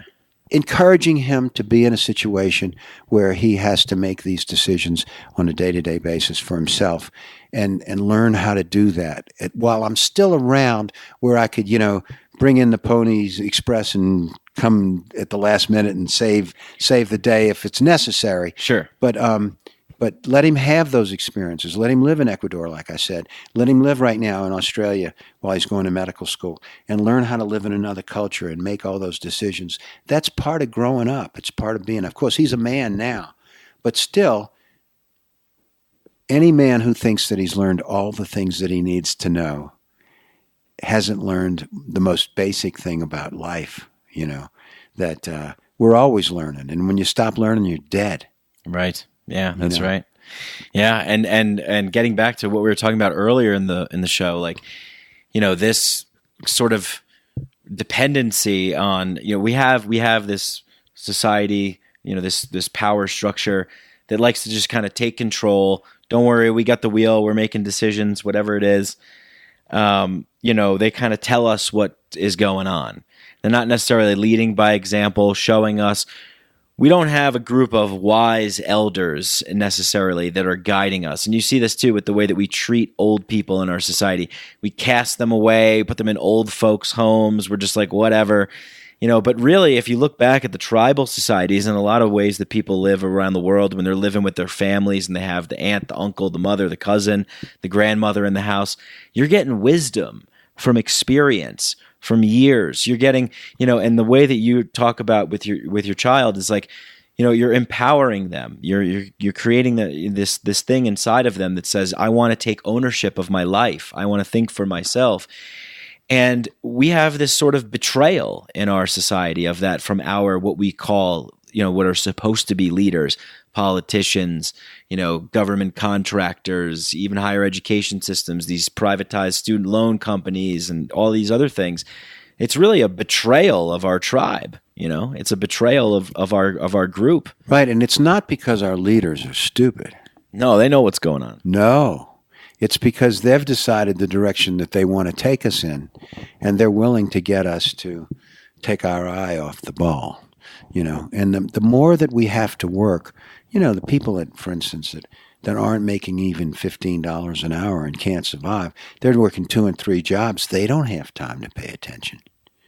Right. They don't have survival. And that's just what about they survival. want. The people that they think they're on a boat that's going to A, and we're on a boat that's going to B, and the guys that are running the boat are taking us to B whether we want to go there or not. Yeah, we don't even know where we're going. We don't know where we're going. Yeah, that's right. And that's well, we do know some things. We know, for instance, a lot that of they're misinformation. destroying the environment. Yeah, for and sure. they want to ignore that, right? Because they want to get rich today. And they're going to live for whatever it is, and I'm an old white man, but I mean, still, I think more because I have children and I have grandchildren and I have a feeling of responsibility to leave the world better than it was when I came in. And as we know, that's just not happening. Right. Okay, we are destroying. You look at the people on Easter Island that were willing to cut down the last tree. I went to Easter Island to find out what happened there. What happened? I mean, you've got people,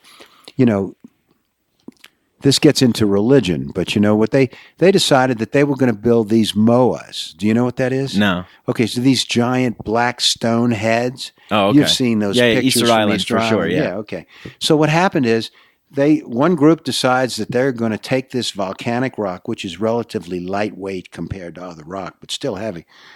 They're going to take this volcanic rock and they're going to carve it into the face of their leader to give him homage because he was a great leader.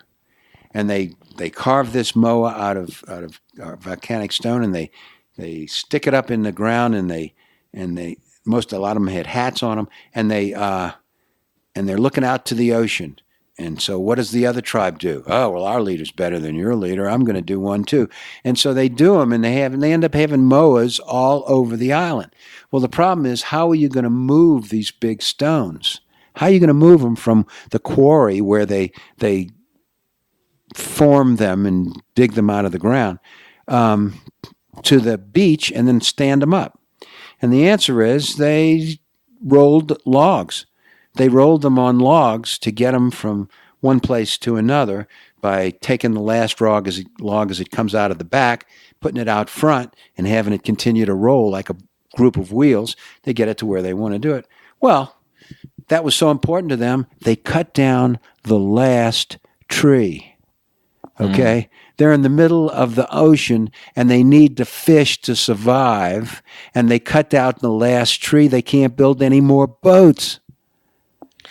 Yeah, it's cannibalism, right? It's well, you're destroying your land, yourself.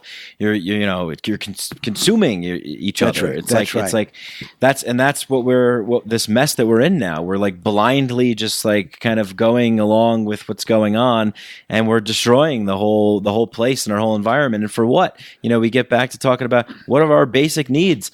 Family, connection, learn how to make good decisions, travel and seeing the world, connecting with other people, learning about things, never stop learning about things, living in a harmonious and beneficial way so that we're happy and we're not depressed and sad and have anxiety and yelling at our partners and our kids. Right. And because and now it gets back again to the student loan system, because the student loan system has deprived a generation of the opportunity to have the American dream that would allow us to have all those things you just said. Yeah, those basic good things that make us feel warm and good inside. Exactly. And it deprives them of the emotional intelligence.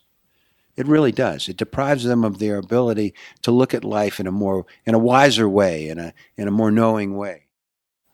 So we were just talking in the kitchen about some stuff, and there was something interesting that you said about traveling, right? And how you're getting exposed to news from around the world, seeing different points of view. Yeah, when you talked about how the government wants us to believe certain things, that is absolutely the truth. I mean, if you travel, it's one of the things you notice when you travel is that each country has its point of view of the world that it's selling to its people.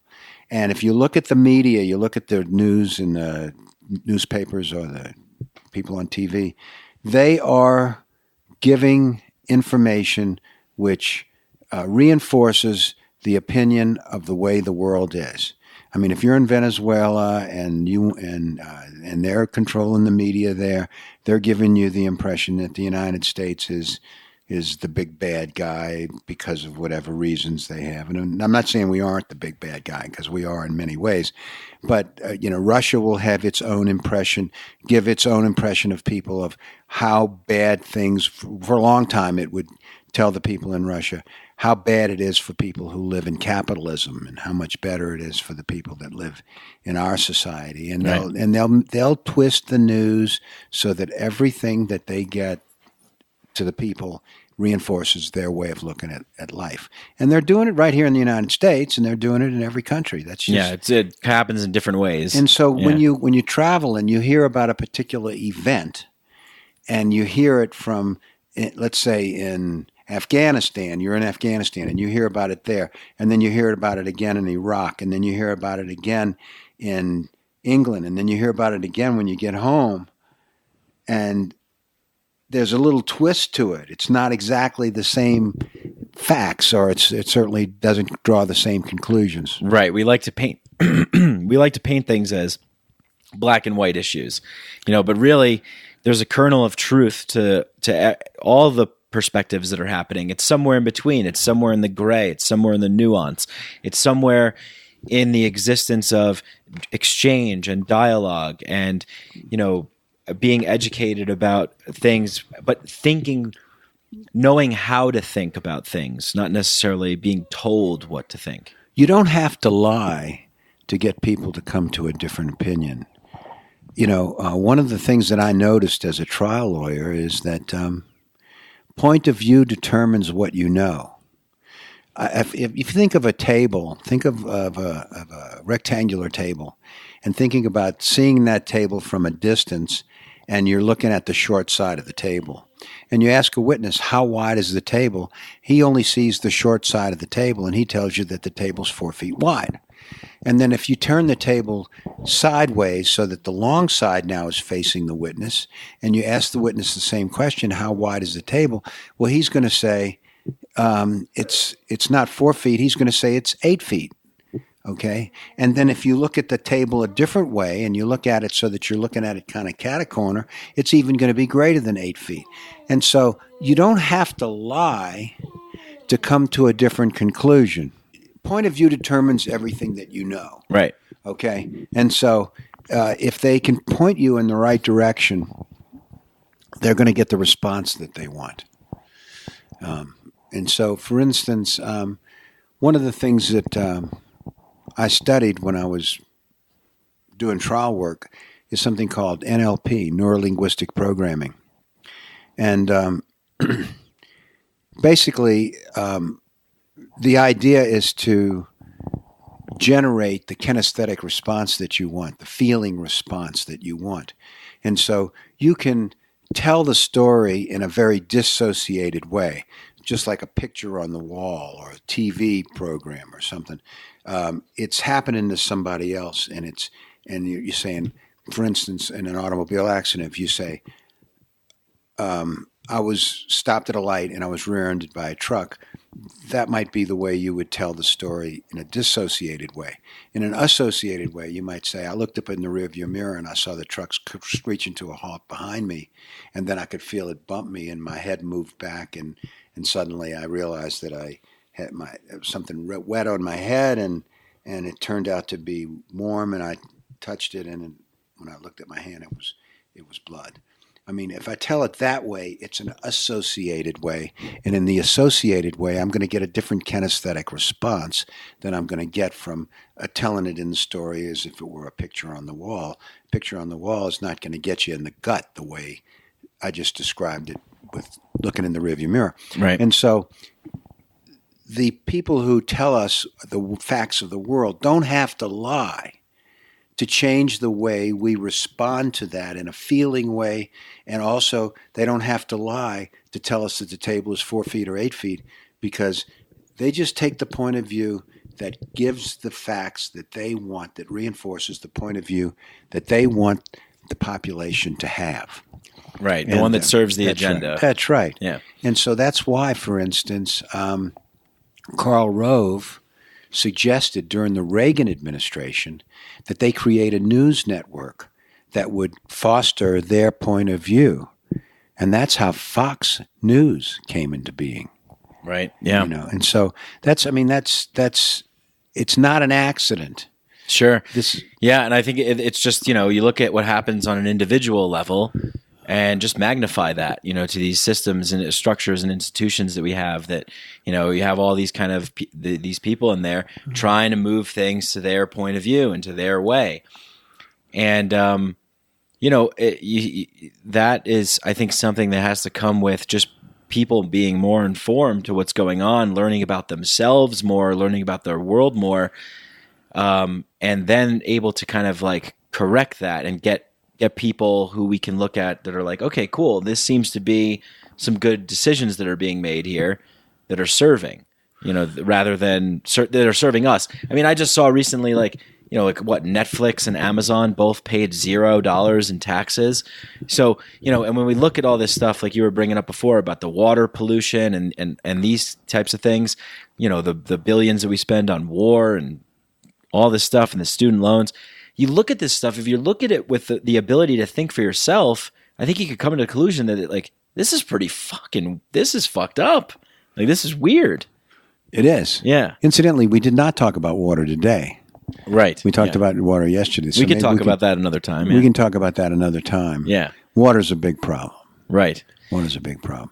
But I think we went over kind of like, you mentioned how you got started in working as a lawyer, but then you went off on your travels and kind of becoming aware, learning how to think and questioning things, seeing stuff from other people's perspectives, and then how this informs you to raise children and how important that is.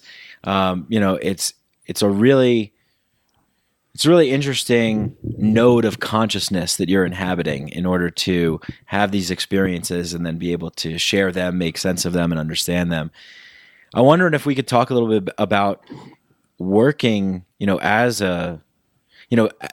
because you've wrote this book, Disorder.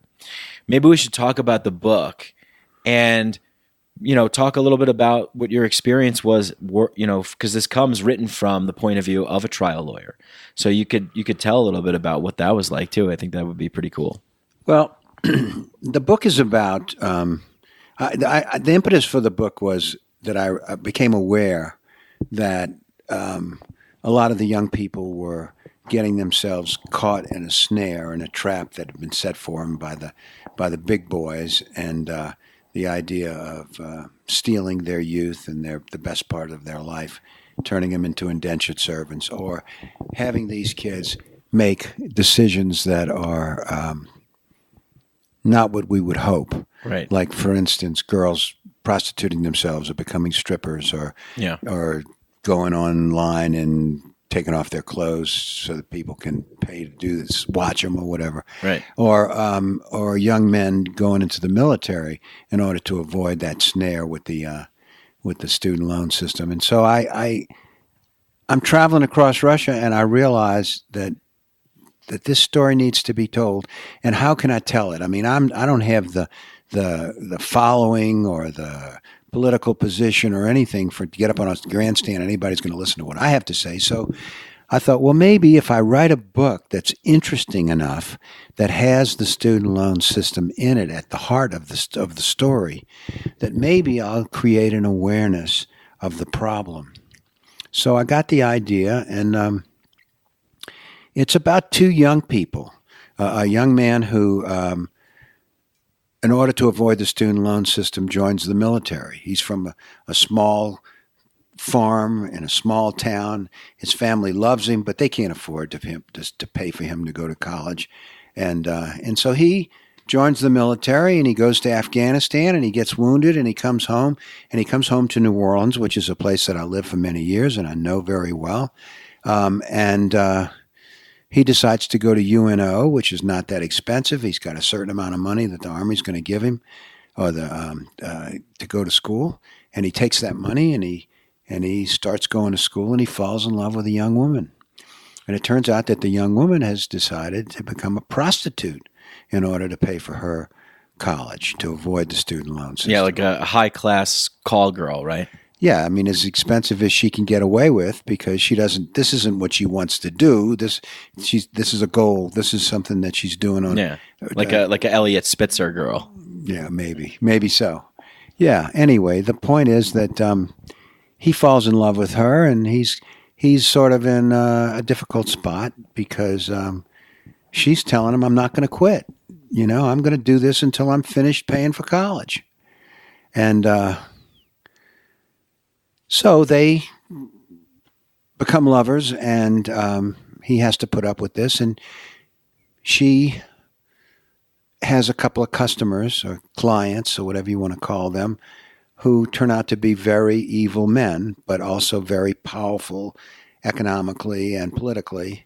And they're gloating about the student loan system that's basically put her in a position where she's giving them blowjobs.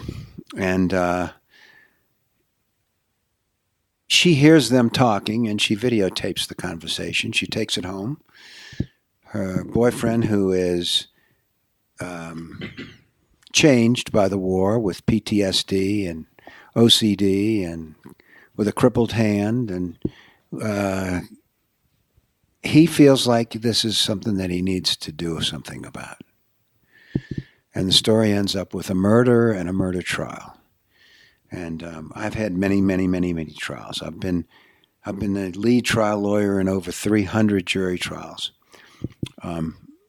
Probably more than half of them were criminal trials when I was either a public defender or an assistant DA at different points in my career.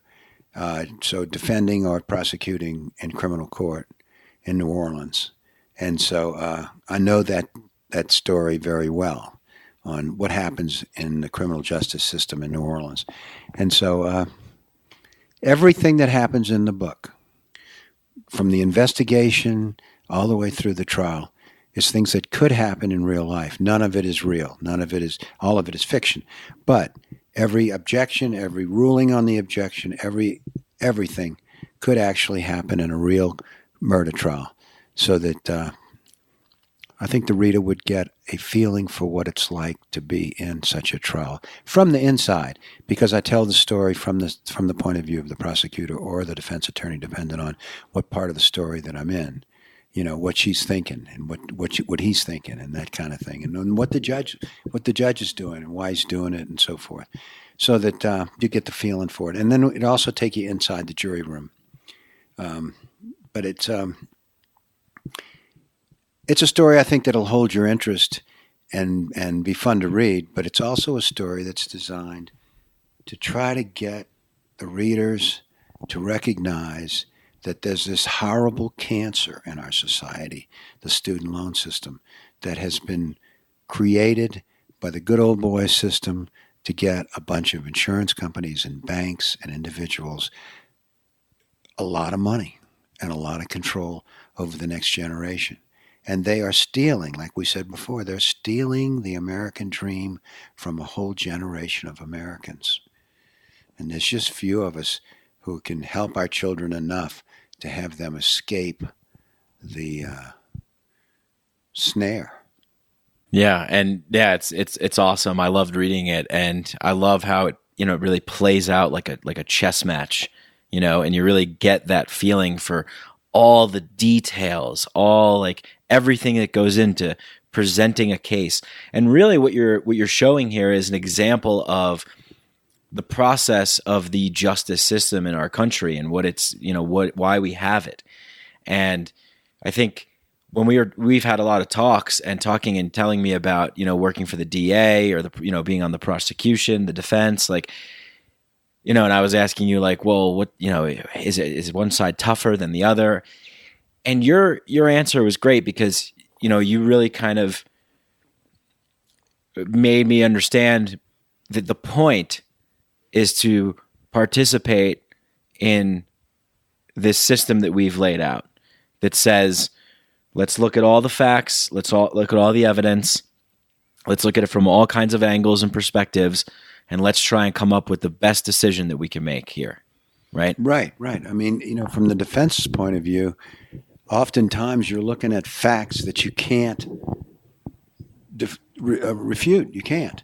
I mean, if a witness says that they saw your client leaving the bank, you can't get around that. Okay. Now you might be able to get around that if you can question, how far were you away and how long of an opportunity did you have a chance to see this person? Did they have on a hat? Did they have on a disguise? All that kind of stuff. But then there's some facts that there's no wiggle room at all. I mean, like fingerprints or that you were arrested at the scene. Okay, if you're arrested at the scene, it's hard to say it was a Jew. Okay, right? I mean, so hey, they grabbed the wrong guy. Yeah. Now grab the wrong guy. Now that's another question. If you were the one that was arrested at the scene, then maybe you've got to say that they grabbed the wrong guy. That's the idea. So, yeah. So, from the point of view of the defense, the job is to just give your client the best trial that he can. Hold the state's hand in the fire in the sense that make them prove everything that they have to prove to win this case and contest the places where you've got an edge to contest. But give them the things that you can't win because you don't want to lose your credibility to the jury. Right, yeah. Did you ever watch the HBO limited series John Adams? I've not. It's pretty good. I don't know how accurate it was to the truth, but it's hard to get there sometimes through the thickness of history. But there was a scene in the beginning of the John Adams documentary where John Adams he's a lawyer in Boston, and there was the incident. I think what do they call it? Where the British soldiers fired on the. Oh, the Tea Party. There was what was it like? I'm blanking on the name. The Boston Massacre. That's what the Boston Massacre. Oh, yes, right. And it was a big event that happened where the British soldiers, fired on the Americans. But it was a point where, and then the newspapers were like, British soldiers fire on Americans, murder in the streets, all this stuff. They called it the Boston Massacre. And in the show, and like I said, I don't know how accurate this is, but in the show, they showed kind of the nuance, the gray area, like what happens when you have these occupying forces in the streets and then the civilians are there and they're upset and the soldiers, they're just trying to do their job. And then, there's people throwing rocks and like what turned out, what John Adams did was he presented he found out in the trial that what happened was one of the soldiers fired by accident without being given orders by the commanding officer. And then once he fired, then the other people started, the people started getting shot. And then the other soldiers fired because they thought they had been commanded to fire. But Adams, the way that in the show, what they say in the show is that John Adams took the trial defending the British soldiers because that's what his job was to do. And he wanted to forget about his bias of being an American citizen and all this, or, the colony of being loyal to the colony of Boston. He said, I am going to play this to the justice system. Let's leave this to the justice. Let's leave this to the facts. Let's find out what's really going on here because, that's the system that we had created to determine the truth so we can give a fair reward or punishment or whatever to the parties involved. So that kind of way of understanding things, I think, is a pretty good way of going about, well, I mean, if you're not going to do the best you can for your client, then you got to get off the case. As simple as that. You can't just say, I'm going to represent Mike, but I think he's guilty and I'm going to let him be found guilty. You can't do that. Yeah, I wouldn't want that. Don't want that. Okay. So obviously, but on the other hand, on the other side of it, the prosecutor, he's got a responsibility to do justice. If he doesn't really believe that this person is guilty beyond a reasonable doubt, if he doesn't really believe that, he's supposed to drop the case or reduce the charges to something that he does believe the person's guilty of. But he should never go forward with a case that he's prosecuting when he doesn't actually believe that the person is guilty. And unfortunately, in our justice system in the United States, there's a lot of macho competition. How many cases did you win? And if they think they can win it, they're going to go after you whether they really believe you did it or not. I mean, or if they have some serious doubt, or even if they have a reasonable doubt, that's just not what's supposed to happen. Right, and nothing is ironclad. The system isn't without its loopholes and holes and corruption. That's possible. The truth we is see that, especially in high-profile cases. You could see that. There's no doubt the about OJ case. All this stuff. But our system is broken on another level, and Yeah. that is that there are a lot of times when the prosecutor will offer a plea bargain to someone who is totally innocent. And then his choice is not to accept the deal and maybe risk 20 years in prison, or accept the deal and accept 2 months in prison or 6 months in prison, even though they're innocent, even though they didn't do anything or they didn't do what they were charged with, And so the system is broken in that respect. I have spoken to clients in the public defender's office, and I'm saying to them, if you didn't do this, we should go to trial. And they're saying, I don't want to risk it.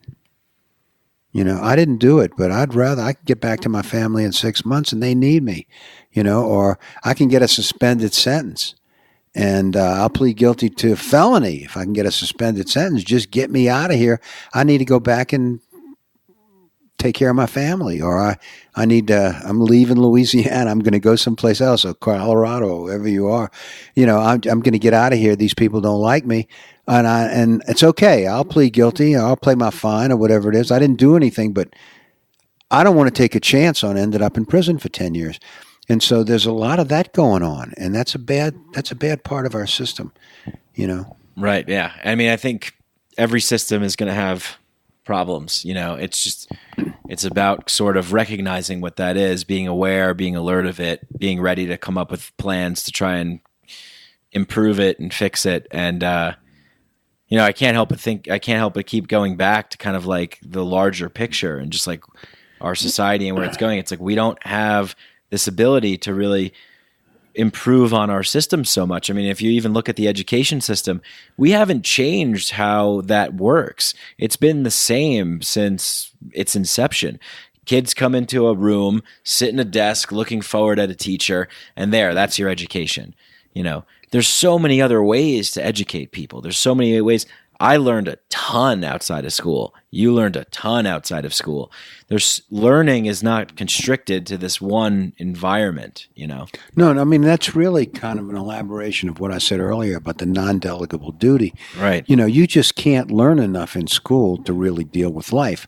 You've got to have a mentor who is there, not only telling you or giving you the advice that you need, but also creating an example for you on how to live life. And that example is important. Yeah. And so is that you did this with your child? You gave him some good advice and showed him how to live life, and he figured things out for himself and made his decisions. Is that what happened with you too? Was your dad like that? Or No, your parents? No. I was raised in a different way, and it wasn't bad. My family pretty much, unless I did something really outrageous, they pretty much gave me my head very early.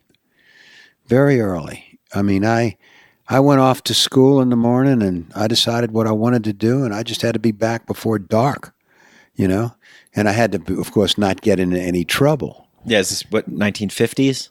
I graduated from high school in 1963.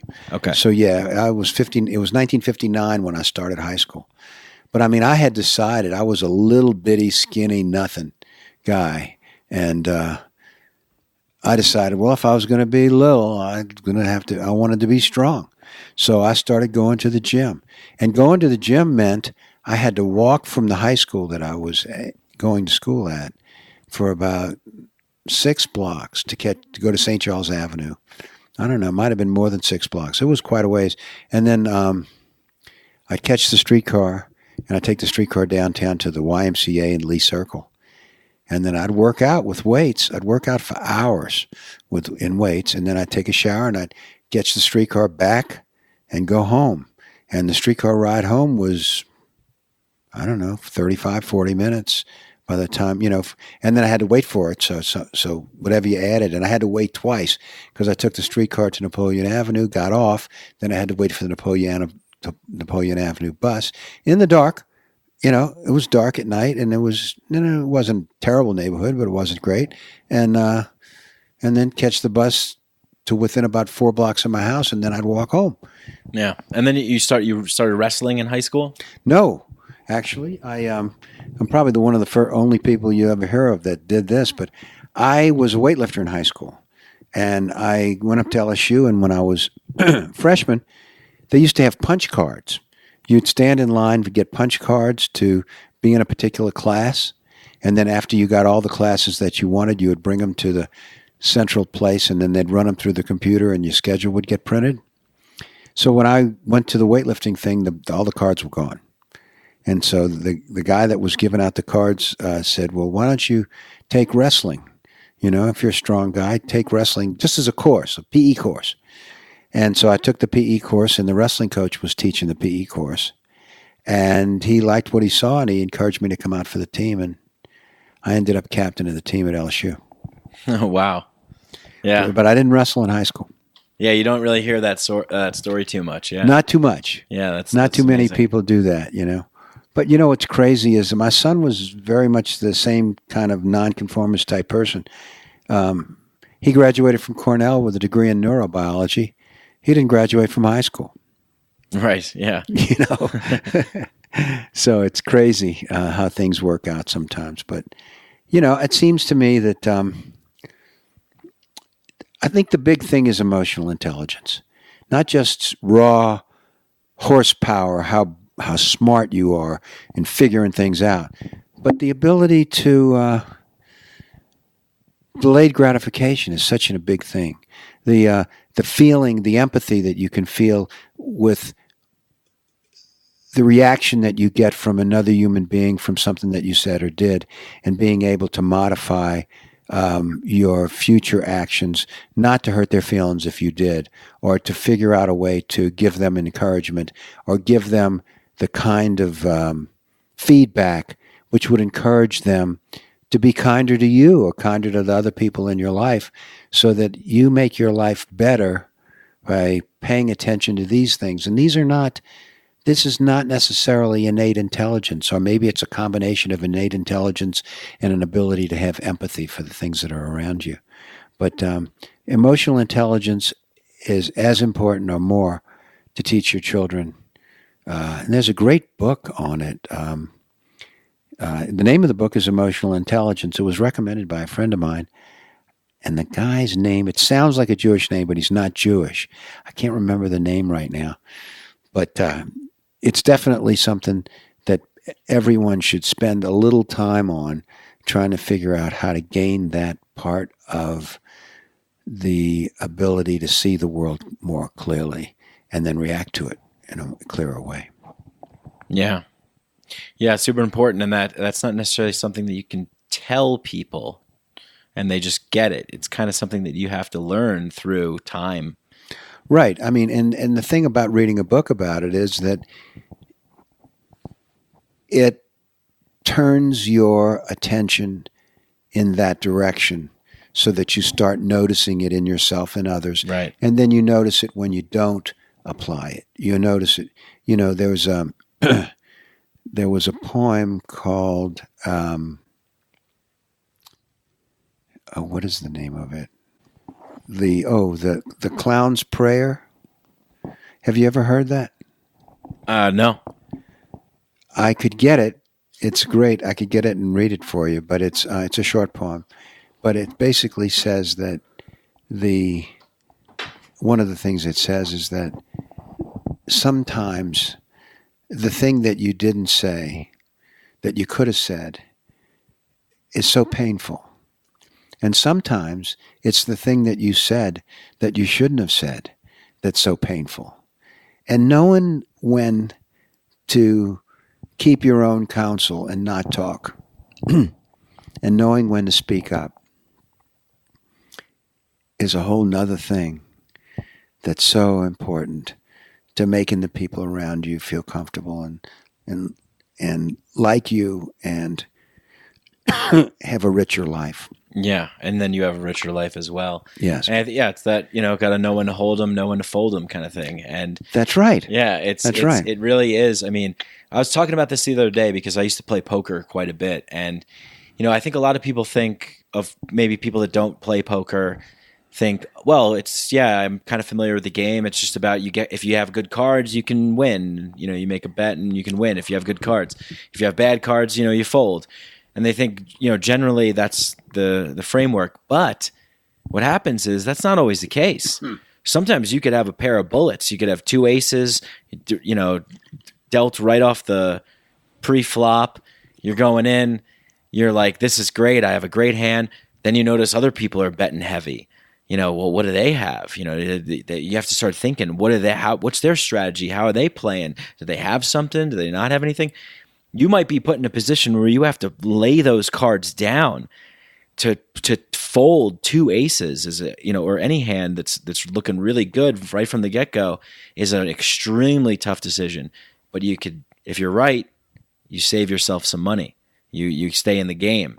And these I've found through my limited experience of life that the decisions that we need to make that will help improve our lives aren't always so clear and easy to make. Sometimes we have to lay down a good hand and we have to, hope for the next one or hope that we made the right decision. Well, a lot of times it has to do with whether or not we're willing to be patient long enough to let things unfold enough for us to get enough information to make a better decision. Sometimes the worst decision that you made was to make the decision quickly. If you make the decision a little bit longer, I don't know how many times I've said to myself, damn, if I just waited another day, this would have worked itself out. Right. And so, there's a window in there. It's because you can't wait, That's right. 365 days. That's you right. have to, it's got to be just right. And Right. that's, I think what you're talking about here with emotional intelligence and all this kind of stuff. It's like, it's really this kind of like intuition, this feeling, this kind of like tuning your Know when to pull human the radio. trigger. Yeah. Knowing when the right time is. Finesse. Right. Finesse. Being tuned in and aware of the environment. So let me tell you a poker story. Oh, please. This would be great. So my parents traveled all over the world too, and I guess that's where I got the bug. And my grandmother was from the Ukraine, who incidentally said she was from Russia. And she was a very bright lady, and she was always saying really sage stuff. Anyway, my parents would leave my brother and my two sisters, they're all younger than I am, with my grandmother, and she would babysit us while they were traveling around the world. And she would take us, and we would sit down on the living room floor, and she had a big jar of nickels and pennies and dimes and quarters and even $50. And she would push a pile in front of each of us. So there were 5 piles because there's 4 children. And we would play poker. And Grandma would always get all of her money back. And so one day at the end of the game, I said to Grandma, how come you always win? And she says, I don't always win. She says, in fact, I don't win any more than any of you. The difference is, when I realize that I'm going to lose, I get out of the game. You guys stay into the end of every game. You don't want to sit and be spectators. You want to be playing the whole time. So you stay in every game, and I get out. And then she looked at me and she said something that stayed with me for the rest of my life.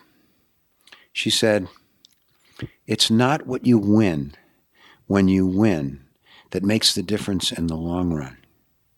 It's what you lose when you lose. Don't lose, and you'll be okay. And that's really the attitude that I've had through business and the life that I've had. Avoid losses. That's the big deal. These people bring to you this get-rich-quick idea that, if you just risk X, Y, Z, that you've got a chance to make, 100X and 100Y and so forth. Those are the opportunities that you let go unless you're very sure, because the thing to avoid is losing. Finding a way to win is not the way to go, because if you don't watch out, a loss can take you out. Yeah. You know? Yeah. And, to circle back on the whole student loan thing, it's like, I used to get phone calls from my student loan company when I wasn't making payments. And, they're like, well, this is very financially irresponsible. You made an agreement here, and you owe this money, and this contract and things like that. And I would be like, look, I was like, I don't know. I think you guys just made a bad bet on me. Like I wasn't a good prospect to invest in. I didn't graduate high school. Yeah. I smoked weed every day. I listened to Eminem, played Xbox. I'm asking to borrow money, and you just gave it to me. Like, that's pretty financially irresponsible of you. I don't think you guys should be doing that. That's pretty bad. That's a poor business decision that you made on your part. If you ask me, that's, I wouldn't really think that's very financially responsible of you guys. So, yeah, it looks like you just placed a bad bet, and I think you probably just have to cut your losses on that. They don't do that. No, I know. As a matter of fact, I had fun with them though. Lamar Alexander the other day was talking about passing a bill that would garnish the wages of people who are not paying their student loans. And then there was somebody else who came up with an idea, and I don't know, I think it might have even passed some state legislatures, where they said they were going to take your license away from you, your medical license, your law license, your engineering license, whatever it is. Take it away from you if you didn't pay the loan. So they are really doubling down on holding these kids or young people to a trap that they set for them. Slavery has been going on a long time in the world. And we like to think, living in our daily modern lives today, or so-called modern lives, that, or whatever, civilized lives too, even if you want to consider that. We like to consider ourselves civilized, but are we really? It's like, what does that mean? They say it's 9 meals. 9 meals. 9 meals. Okay. If you miss 9 meals, you'll kill your neighbor for food. Okay, maybe. Yeah. That's what they say. That's possibly true. Yeah. But we like to think of ourselves as like, yeah, of course, there's maybe there's some parts in the world, but for the most part, slavery doesn't exist anymore. I would argue, and I know other people that have said this, it's not my idea or anything, but it's like, it's just changed shapes. It's just a different flavor of slavery, and right. Yeah. Yeah. I mean, and we talked earlier about how you were talking about the Borgias using the church to hold people down. And when I was in Potency in Bolivia, which a lot of people don't realize, at one point was the richest city in the world. Have you heard of Potency? No, please tell me more. Okay, so the Spanish came, and when they got to Potency, they got to believe it or not, a mountain of gold and silver. This mountain is full of gold and silver.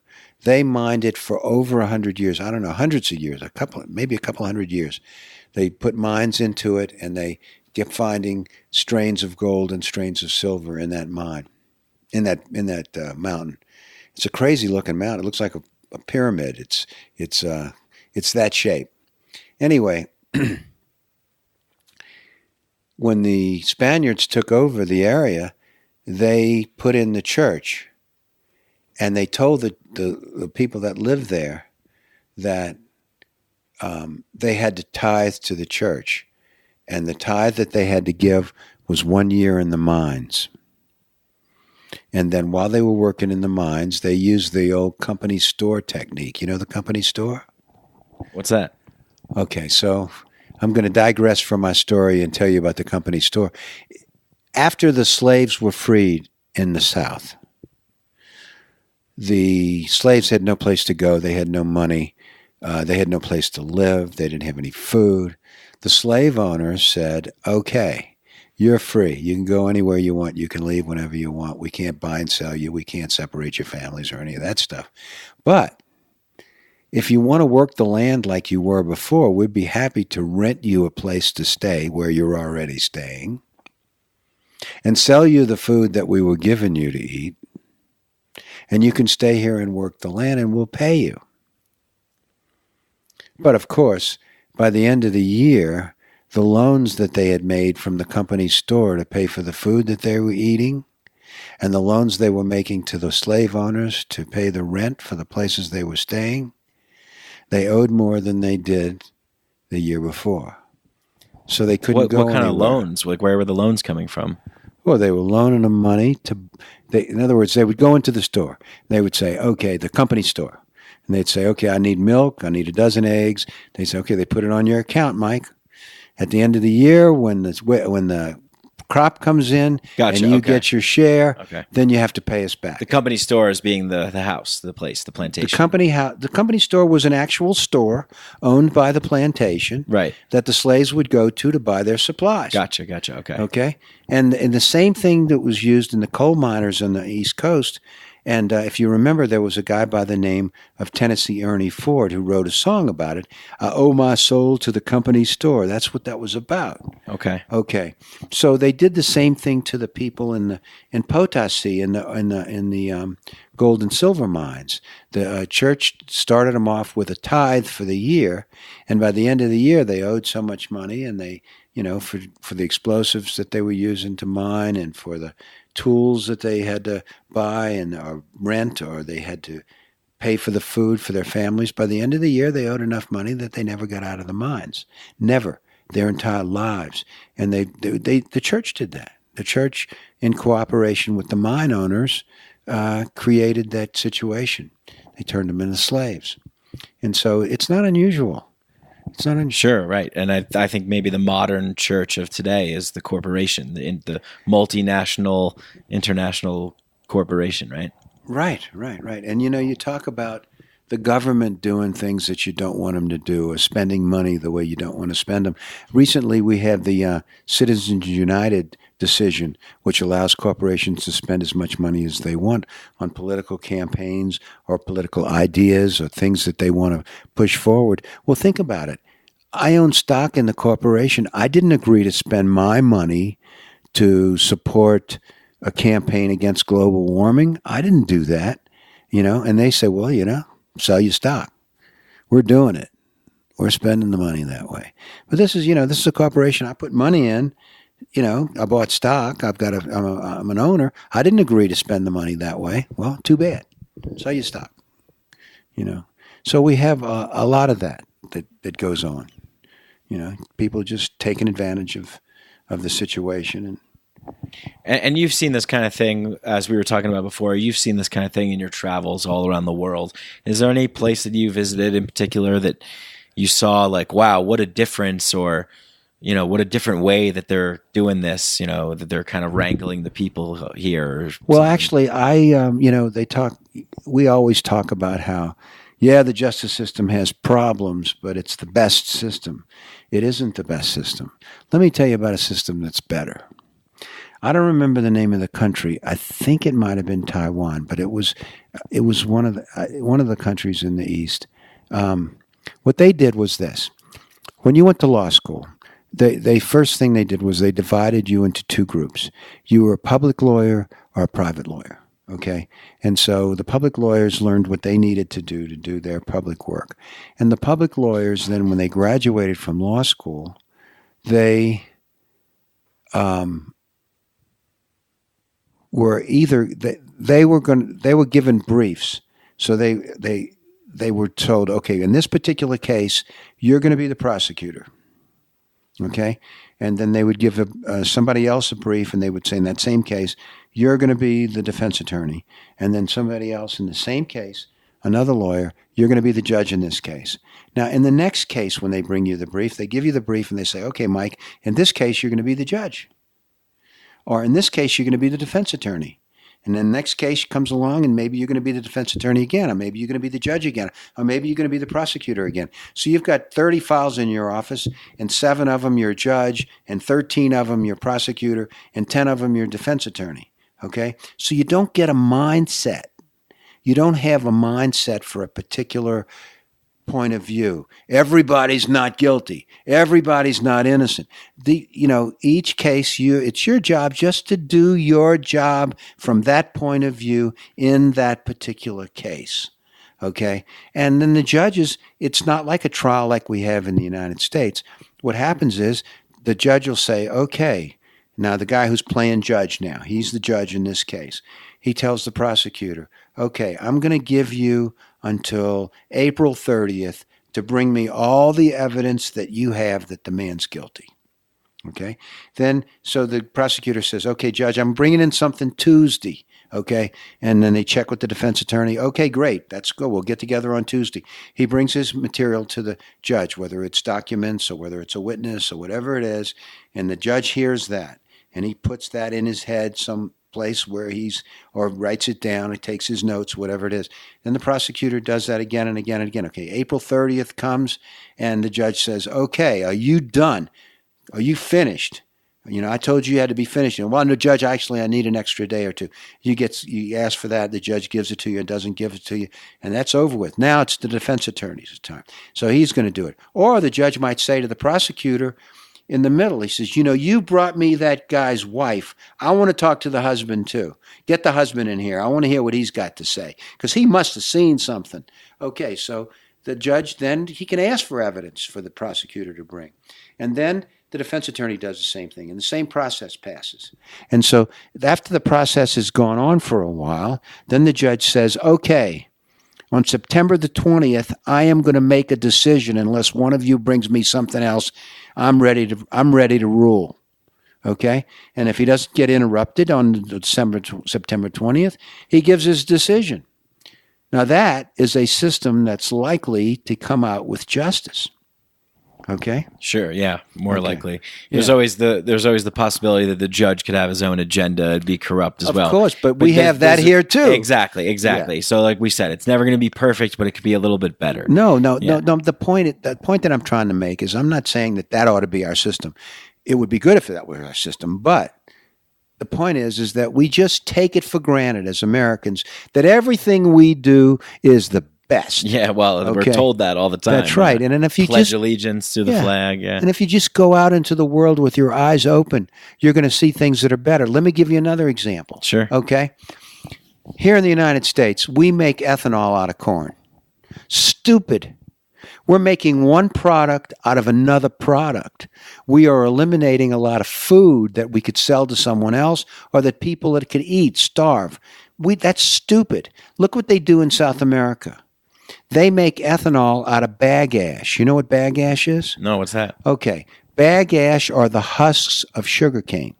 So what happens is they plant sugarcane, they crush the sugarcane, they get the sugar out of the sugarcane, and the bag ash, which is the refuge, the pieces, they make ethanol out of that. So instead of making ethanol out of a product, they make ethanol out of a byproduct, okay? Or refuse, whatever you want to call it. And so it makes more sense, okay? And so there are a lot of things that we do in the United States that make no sense at all. Right. Yeah. And we've decided that we're going to hold water for another time. But again, we do the same stupid thing. We're destroying water in favor of getting oil. Yeah. Well, we could talk about that. I mean, we were talking about that before, and it's good because in my mind, the way that it crystallizes in my mind is these things that we're doing it's like we're on this autopilot, unconscious, just keep driving towards the thing without kind of like stopping and thinking about what's the real goal here? What kind of society, what kind of environment are we creating for ourselves to live in? Because human beings can adapt to pretty much almost anything. We can adapt to this kind of like dystopian garbage land, toxic, smoggy, polluted future. And we can adapt to that, this like technocratic, everybody's watching everyone all the time. But at the end of the day, it's like, what do we do? Why would we want to do that? Why, it's like getting back to the basics. All we really need are just like the basic kind of things that human beings lived with until we got this idea to start, building giant things. It goes back to this, right? It goes back to the balance and the nuance, because progress, innovation, technology is great for solving problems and doing, coming up with solutions and having a better understanding of our world and our environment so we can get along better. But when you take it too far, right? When you take it too far, you lose sight of like, well, what the hell are we even doing here? What's the whole point of this? Who are we serving? Are we serving something that's not serving us? It certainly seems that way. Right. And we create a lot of times, we create false needs for things that we don't really need. We're convinced by the advertising that we need something. And like you said, we may go in a direction that doesn't really give us any more peace.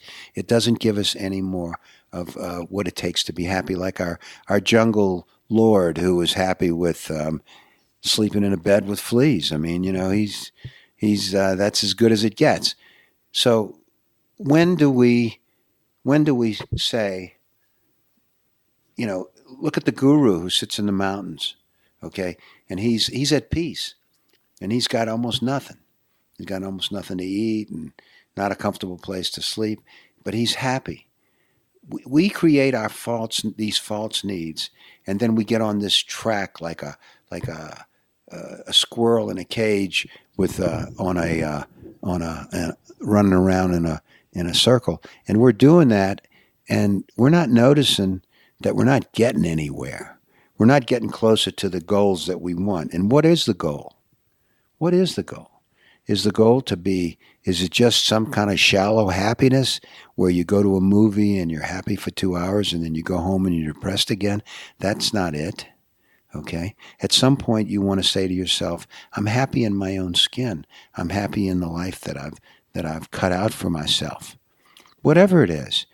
Some people are happy working every day of their life. They can't even consider the idea of retiring, even though they already have everything they have, because work has become their identity. That's who they are. They can't stop being a lawyer, or they can't stop being an engineer, or they can't stop being a bus driver, or whatever it is that they are, because they want to get up in the morning and they want to have some purpose, and they have not been able to figure out a way to have that purpose without having the job. And they're happy. And if they're happy, that's fine. And I don't want to upset that happiness. If that's what that makes them happy, that's great. But I would like a world where everybody has the opportunity to find whatever it is that they're happy without encouraging them to want things that they don't need and work themselves into a frenzy, or a world that enshackles them. And I keep going back to the student loan system because it's got to change. It has to change. It is a cancer on our society in so many ways. Yeah, I mean, it's a good point to go back to because it affects me. It affects a lot of people, probably a lot of people listening to this show. And it's a major, like you said, cancer.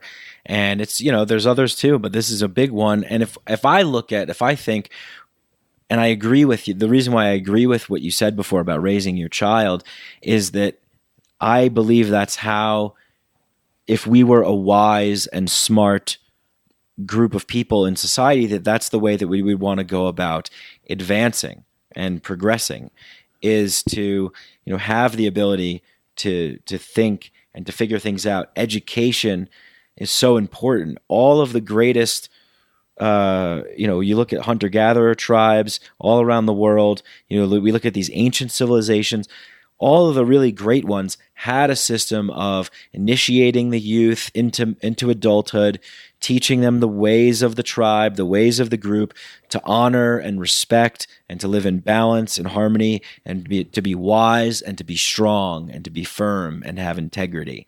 And that's something that we've kind of lost, I think, along the way. Well, one thing we've lost is this rites of passage thing that they have in the ancient societies.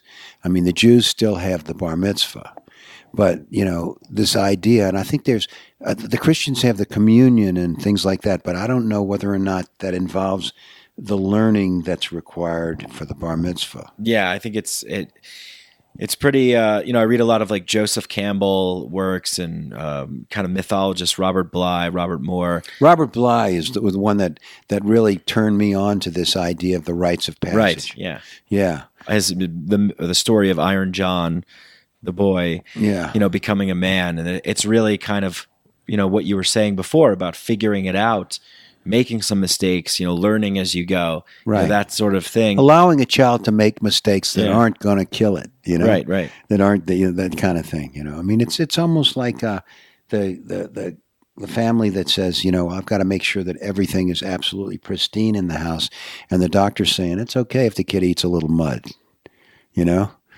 he's not going to die. He's not going to die, and maybe he's going to get some antibodies that are going to be useful to him. So sometimes skinning your knee and making a mistake. You're not allowed to eat mud, though, because the government has a law that says you can't dig a hole of mud in your backyard. Right. Well, you're certainly not allowed to hit rainwater. Yeah, it's ridiculous, right? That. Yeah, it's insane. But it's just this idea of this way to sort of quote unquote govern or guide or show the way of the shower comes from the way that it's come from for all the years before we got into this big mess of civilization and religion and governments and all this stuff that we have today, was to be the older people to pass down wisdom to make the younger people strong so that they can lead when they come of age. And we just in this, the point of me bringing all this up and talking about this involving with the student loans is that we live in this world today where the older generation, for the most part, is predatory against the younger generation, and there's a division. And we saw that happen in the 70s. Right. We saw that happen with the Vietnam War, a betrayal of the youth, and it's cannibalism of the species. That's right. The thing is that they talk about how they can't afford, I say we should have free education, and they say, yeah, well, who's going to pay for it? So, let me just give you my idea about that. If we had a utopian society, suppose we had a utopian society, complete utopia, okay, what would we do? Well, one thing we wouldn't do is we wouldn't have to spend any money on armies. If we had a utopian society, we wouldn't have to worry about war, right? Okay, if we had a utopian society, we wouldn't have to worry about crime. So we wouldn't have to spend any money on police. And we wouldn't need any criminal defense attorneys. And we wouldn't need any prosecutors. And we wouldn't need any judges in criminal court. If we had a utopian society, we wouldn't need all that stuff. So if we had a utopian society, what would we spend our money on? And the answer to that is, if we had a utopian society, we would spend our money pretty much on two things, mostly. We would spend our money on education, and we would spend our money on health care. That's what we would do. Because we can't say a utopian society we're not going to have. Germs can't hurt us anymore. We can't do that, okay? Germs are things that we're going to have to deal with even in a utopian society. Okay? Right, yeah. And I think, and nowadays it's like we have germs, we have all these things, so we need to combat them. We need to prescribe things to them. Well, but I think if, in my version of a utopian society, we have such a smart and wise and educated, interdisciplinary, multidisciplinary, healthcare system that really promotes people functioning to their highest level and encourages preventative measures, so that we're really living our fullest, best lives, and we're educated so we can explore and create and imagine. Absolutely. And part of our healthcare system, especially if we got to utopian society, would be free. Okay?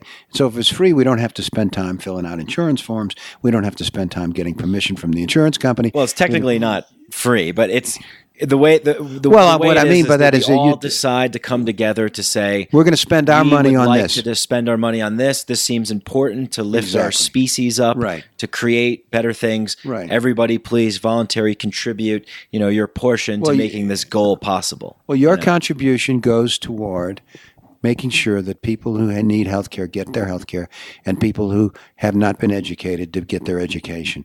And to the extent that a person is capable, they would be wasting their money if they tried to give me a PhD in physics. I'm not going to get there, okay? Now, I liked physics. I made an A in physics when I took it. But I know that there's a certain area of physics which is maybe beyond my intellect, okay? But to the extent that I'm capable of learning and want to learn, I should be able to go to college and get that education. It's better for society. It's better for everyone. We talked about that earlier. But a utopian society would concentrate on those two things because those are the only two things that we would want to spend money on. We don't need to spend, like I say, on police or army and all that kind of stuff. Yes, right. Then we would spend a certain amount of money on infrastructure. Right. We would build roads. We would build hospitals. We would build the things that are necessary, schools, and we would build solar generators or wind generators for energy or whatever it is. That's what we would spend our money on. So the closer we get to a utopian society, the more we spend on education and healthcare. So it's not going in the wrong direction to spend more money for education.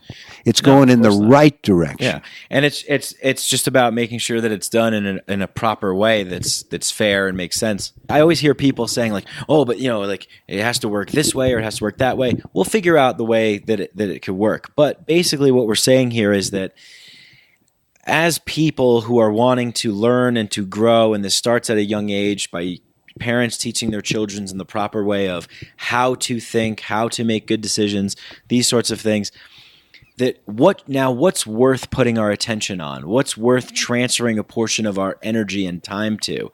And if we can come up with because that's really all it is. Money is just a transfer of energy, and that we want to direct, that's usually guided by our values. And these are the things that we can imbue in others in order to lift ourselves up, because everybody has the lower self and the higher self. We get pulled into our lower self realms oftentimes when we get angry, we get upset, we make reactions, we do things that are stupid, we're not thinking. But there's always a choice that's present there. When we were talking to that woman that we saw on the street yesterday shoveling, who works with in prisoners trying to be nonviolent, alternatives to nonviolence, there's a little window of choice right in there. There's room. And like you were saying, you can flex that muscle and grow that room so you can make the right decision. So if we can be aware of these things, know about them, and transfer our energy and attention and put our time towards them, we can create a better, more peaceful world for ourselves. But also, that's the thing that we leave behind.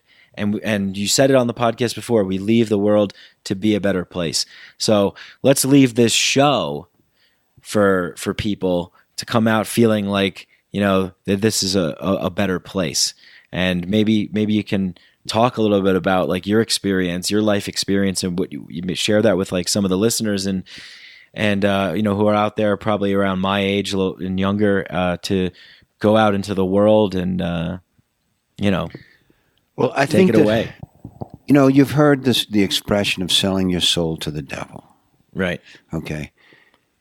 The devil doesn't really come visit you and you sell him your soul.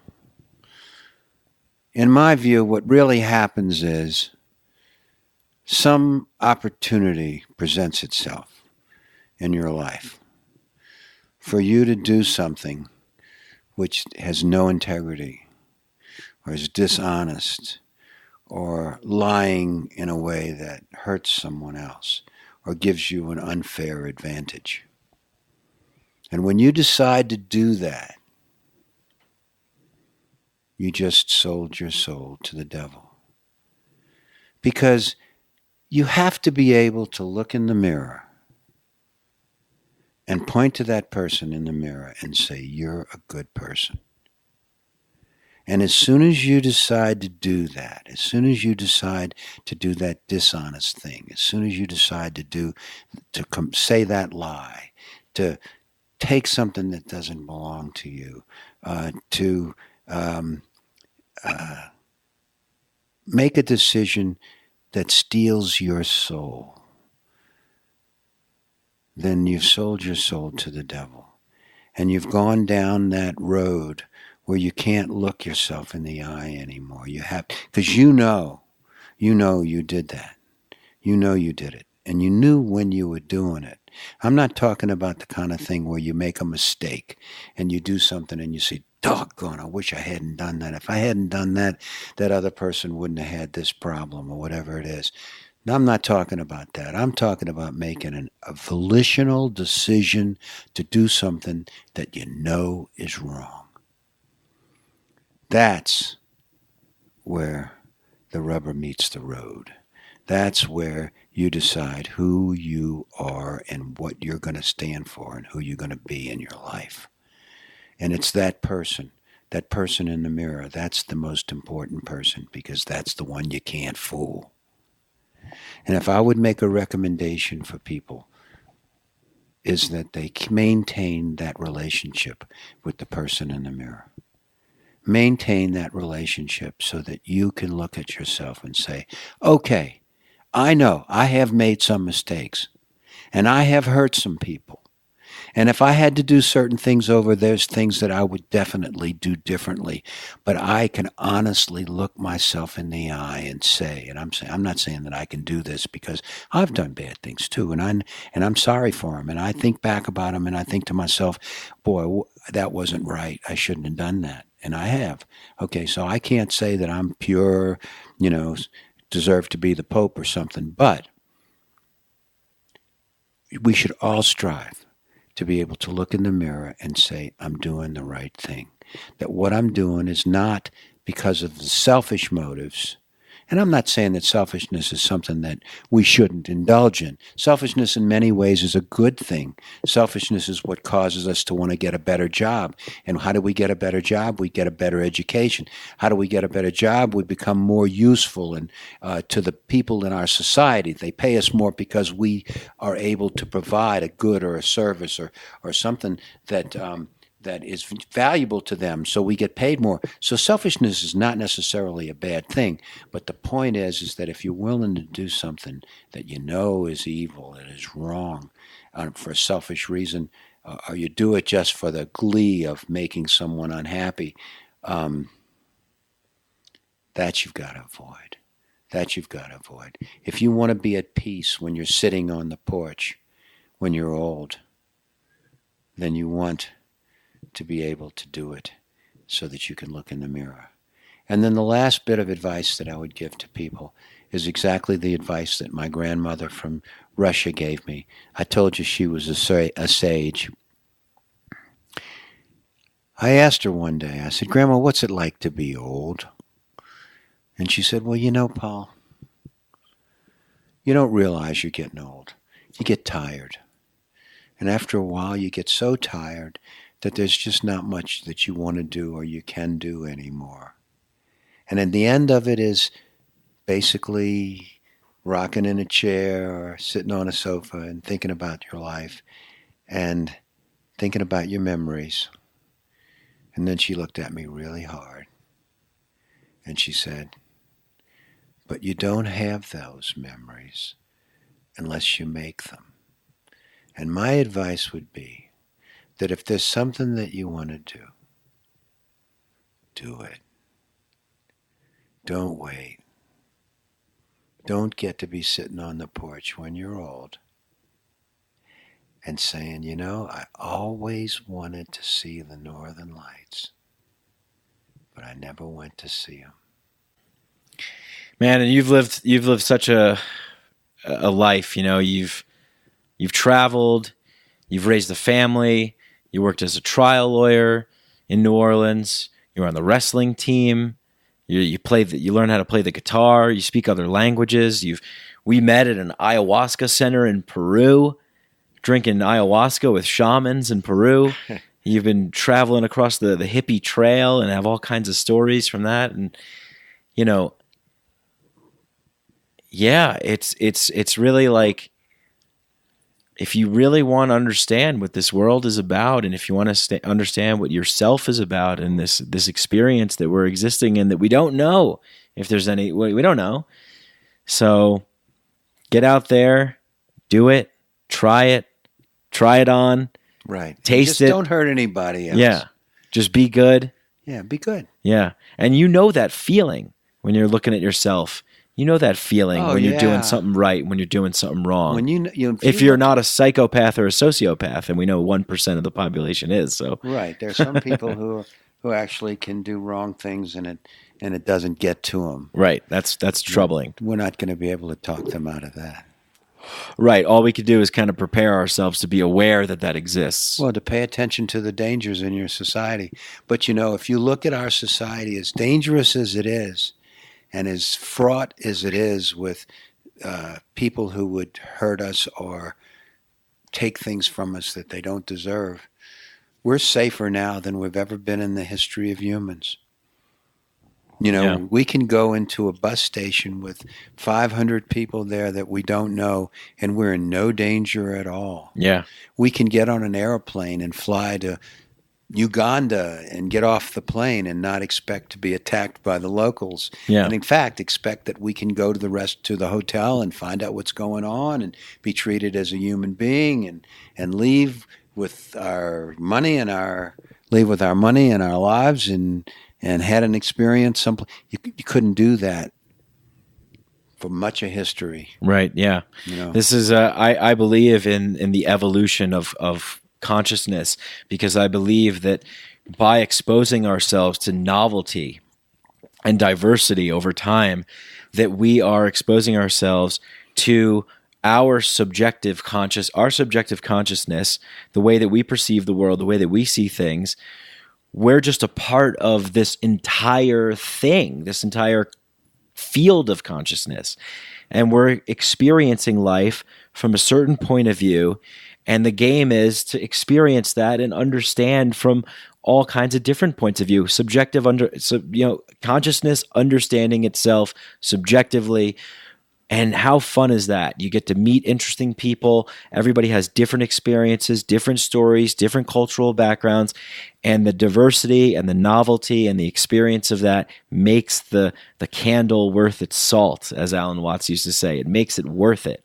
Absolutely right. And if we go back to the analogy of the table, okay, when we look at it from a distance at the short side and it's 4 feet, we're seeing a one-dimensional table. The idea that we go to life and we see it from different sides gives it greater dimension. It means more to us. We understand more of the tableness of it. Yeah. So that we understand more yeah. of the essence of it. Yeah. And so seeing it from one side, seeing it only from the Republican side, only from the Democratic side. But I would say one more thing that we need to do as a people to really move forward, and that is we've got to stop voting against a candidate. We've got to stop doing that. The Democrats that care about this world have to stop saying, I'm voting against the Republican. The Republicans of the world have to stop saying, I'm voting against the Democrat. And can I add, and most people have to say, oh, I'm not going to vote for a third party because that's just going to be a waste. I would like to see more ideas, more inclusive, diverse ideas, and you vote for what you believe in. Well, the point that I'm trying to make is that require them to give you a candidate to vote for. Don't vote for the candidate least, the one that you like the least. Yeah. Dislike the least. Don't vote against, vote for. And if they don't give you a candidate that'll vote for, don't vote. Let them know. I'm a Democrat, let's say I'm a Democrat, and I say, okay, well, I don't like the Republicans. I'm going to vote for the Democratic candidate, whoever they put up. Well, that's ridiculous. I need to say to the Democratic Party, give me somebody to vote for. Mm-hmm. Give me somebody to vote for. Require that. Right. Because then what you've done is you've put them in that situation where they have to actually provide to you a candidate who is going to have some semblance of doing the right thing. Right. The people have to be informed, though, of what that is. And well, that's true. That's a whole other bag. We talked about that. We talked about that. Yeah, we talked about that. We can talk about that ad nauseam. And that's a real problem because we know that society is set up and is being set up even more and more to take away from us the time that it would take for us to be informed Right, enough to right. make those decisions. Right. And they talk about how they're going to bring democracy to other countries. Well, how about bringing democracy to here? Right. How about saying that you can't be elected president unless you get more than 50%? Because if you did that, if you'd actually turned it into a democracy, then a third-party candidate could get votes. Because what could happen is if a third-party candidate got enough votes to keep either of the other candidates from getting more than 50%, then you'd have to have a runoff. And if you had to have a runoff, then that would mean that the first time around you could vote for the third-party candidate because you would know that you're going to get to vote again if he doesn't win, and if nobody gets more than 50%, you'll get to vote again. So if he gets eliminated or she gets eliminated, then you get to vote again. And if that happens, if you're free to vote for a third-party candidate, then one day one of the third-party candidates is going to get more than a third of the votes. And as soon as he does, or she does, then one of the major party candidates is going to get eliminated, and suddenly we are going to be in a system where somebody who knows what they're doing and who's sufficiently interested in doing the right thing can get elected. Sure. Yeah. And, that's a possibility. I think that it takes time and it takes incremental change, because there's a lot of people that want to see certain things happen, but it sometimes takes a little bit here, a little bit there, but sometimes it doesn't. Sometimes the Berlin Wall falls like that, overnight. They didn't think communism was going to end, and then it ends. So maybe there could be change can present itself in any kind of way, I think. And, what I would like to see is, I think one of the biggest problems is the homogenization of everything, the Western imperialism around the world imposing its values everywhere. But even here at home, we have a very large, diverse population. And, maybe the key is to getting back to more of like a hunter-gatherer tribal sort of style where you have people. I mean, the United States was supposed to be that. It was supposed to be a group of independent states or countries that would sort of, report to this central location in case there was a war or in case there was a problem, something that needed to be disputed or arbitrated. But that's grown, that's grown tremendously. So it's like whenever we have this, large corporations, large religions, right? Catholicism, Judaism, even, Buddhism, whatever, you have, Islam, right? Yeah. Yeah. So you have these ones that kind of rise to the top, but they're not the only ones. They're not the only ones in town. They're just the biggest ones. And I think whenever we were talking about Rome before, the fall of Rome, the greatest empire the world has ever seen, right? Empire, not the happiest people, the most satisfied people.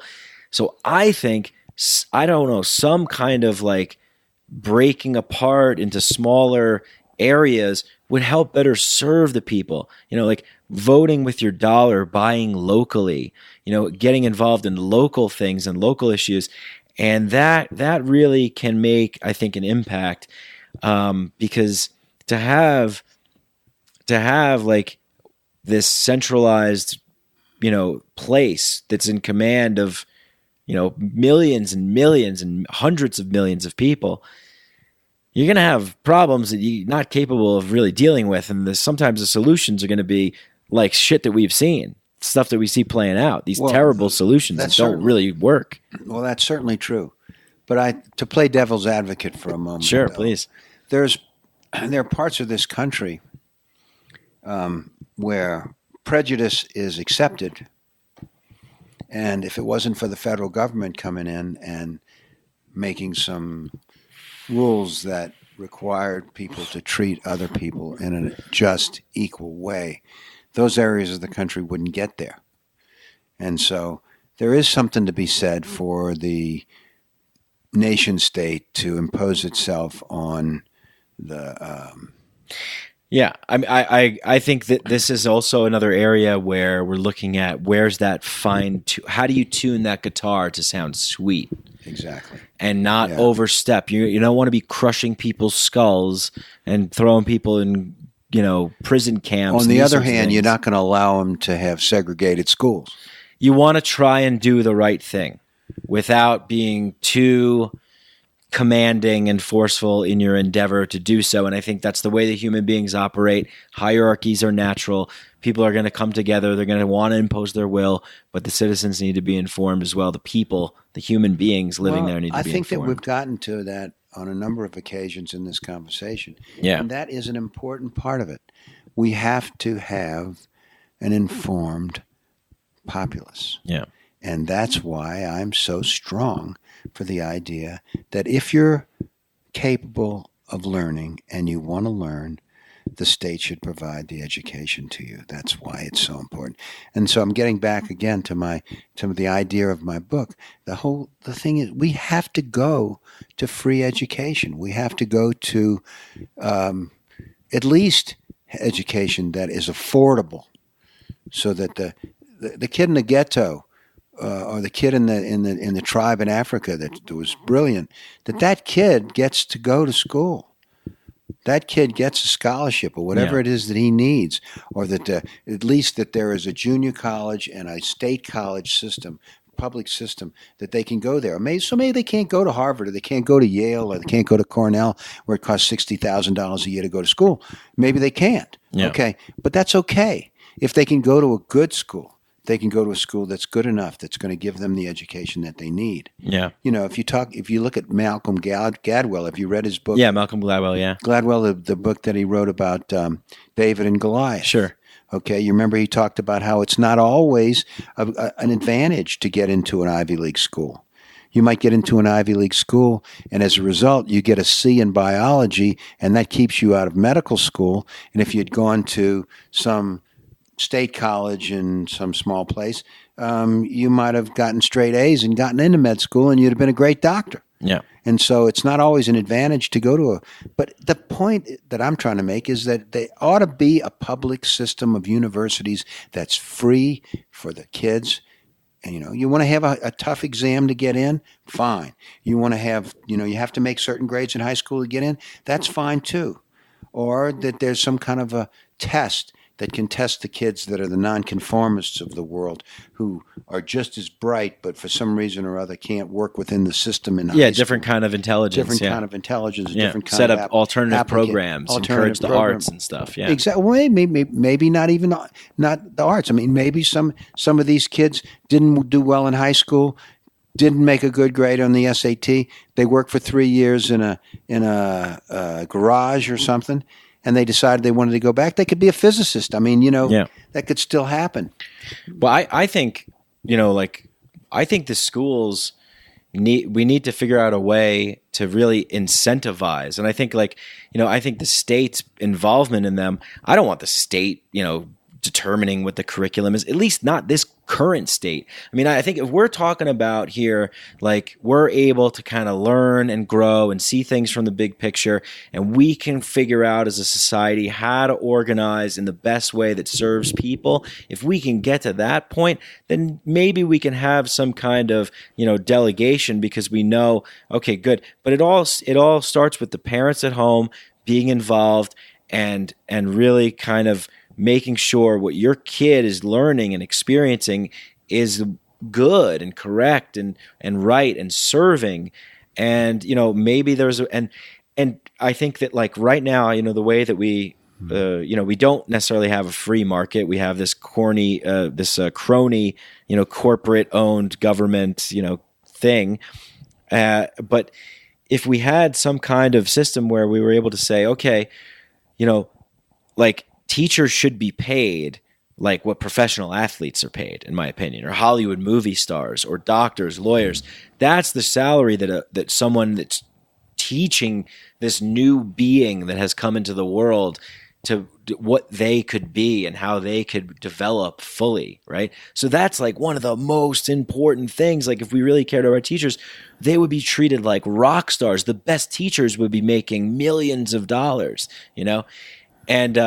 And so having some kind of incentive structure, would be great for that. Look, if you're a great teacher, if you perform really great, you're going to get financially rewarded, right? And why not? You're teaching the kids this amazing stuff. But we're swimming in the sewage of the agenda setting, crony corporate government system. So it's all a mess. I agree with you 100%. I was a teacher for 4 years. I taught at a Catholic school. Oh, shit. I didn't know that. Yeah, I taught calculus and coached the wrestling team. Wow. Yeah, and I not just calculus, but I taught calculus class and the trigonometry class. And yeah, both my parents are teachers. Yeah, and I think that I agree with you 100%. The teachers are the aristocrats of society. I would have stayed a teacher my whole life if they would have paid me a living salary, but they didn't. I couldn't afford to have a family. I had friends who were teachers, great teachers. I remember the head of the English department in the school I was in and the head of the math department in the school that I was in. They were brilliant men, and they worked really hard. It was a boys' school, so most of the teachers were men. They were brilliant men, and they cared about what they were doing, and they were doing a great job, and they weren't being paid a living wage. It didn't make any sense. And they would go to a party, and they were a school teacher, and somebody else was a doctor or a lawyer, and it was like they were an underling, like an employee type person. Yeah. And the truth is that they were doing some of the best work. They were doing the work that really needed to be done. Right. And I agree with you 100%. The whole attitude toward teachers, we should pay them enough so that people, really quality people, want to do it. That's right. And so that other people will recognize that if you want to be a teacher, you have to be a quality person.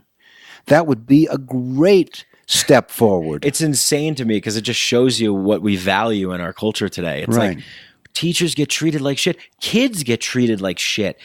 My girlfriend was like doing some babysitting work on the side. They're like, oh yeah, you want to watch 3 kids pay you $12 an hour. It's like, that's what you think of your children? The teachers that are teaching our children in school, oh yeah, we'll pay you like $30,000 a year or whatever, starting salary for a teacher. That's what we value. That's how much we value the young minds that are going to shape, that mold the future. So it's all screwed up. It's all backwards. I could talk about this stuff, and we're going to talk about this. It's just not going to be recorded, but we talk about this stuff all the time. I love hanging out with you, Paul. I think that you have just some awesome ideas and ways of thinking and stories and wisdom that you share. And, for people that are interested, you got to go check out Disorder, the book. It's on Amazon. It's on Paul's website, plkatz.com. You can follow him on Facebook too. You can also get it in Amazon under PL Katz. PL Katz on Amazon. The book is called Disorder, and it's great. It talks about a lot of the things that we're talking about in this show today. Are being brought up in this book in a very compelling suspense thriller, murder trial, fashion for a fiction work, and I was engrossed from the first couple pages, and of course I was, because you have great stories, you tell great stories, and you're just a great guy with a lot of good things to say. So, man, I think we did 3 hours. So yeah. And like I said, we could do more. This has been fantastic, though. Thanks for being on. Sure. If there's anything else you want to say, let the people know. No, that's good. Thank you. That's I like the way that ended. PL Katz. Thanks for coming on. We're going to do it again. Okay. And we're going to be creating a podcast for you. So people tune in for that. Great. Thank you very much. Thank you. Bye. Bye, everyone.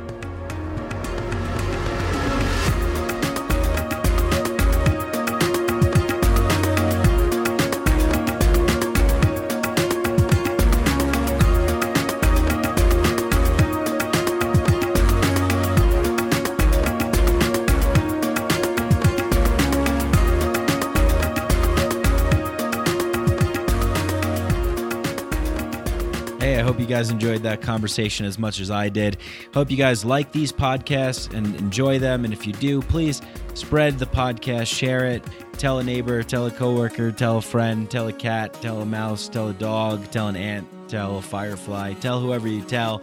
Share it, spread it, like it, all that good stuff. If you really love the show, you want to go a step further, you really want to help us out, leave a 5-star rating and review on Apple Podcasts, and go to patreon.com, Patreon/Mike Brank, and patreon.com/Mike Brank, and you can donate as little as $1 a month, $2 a month, whatever you want.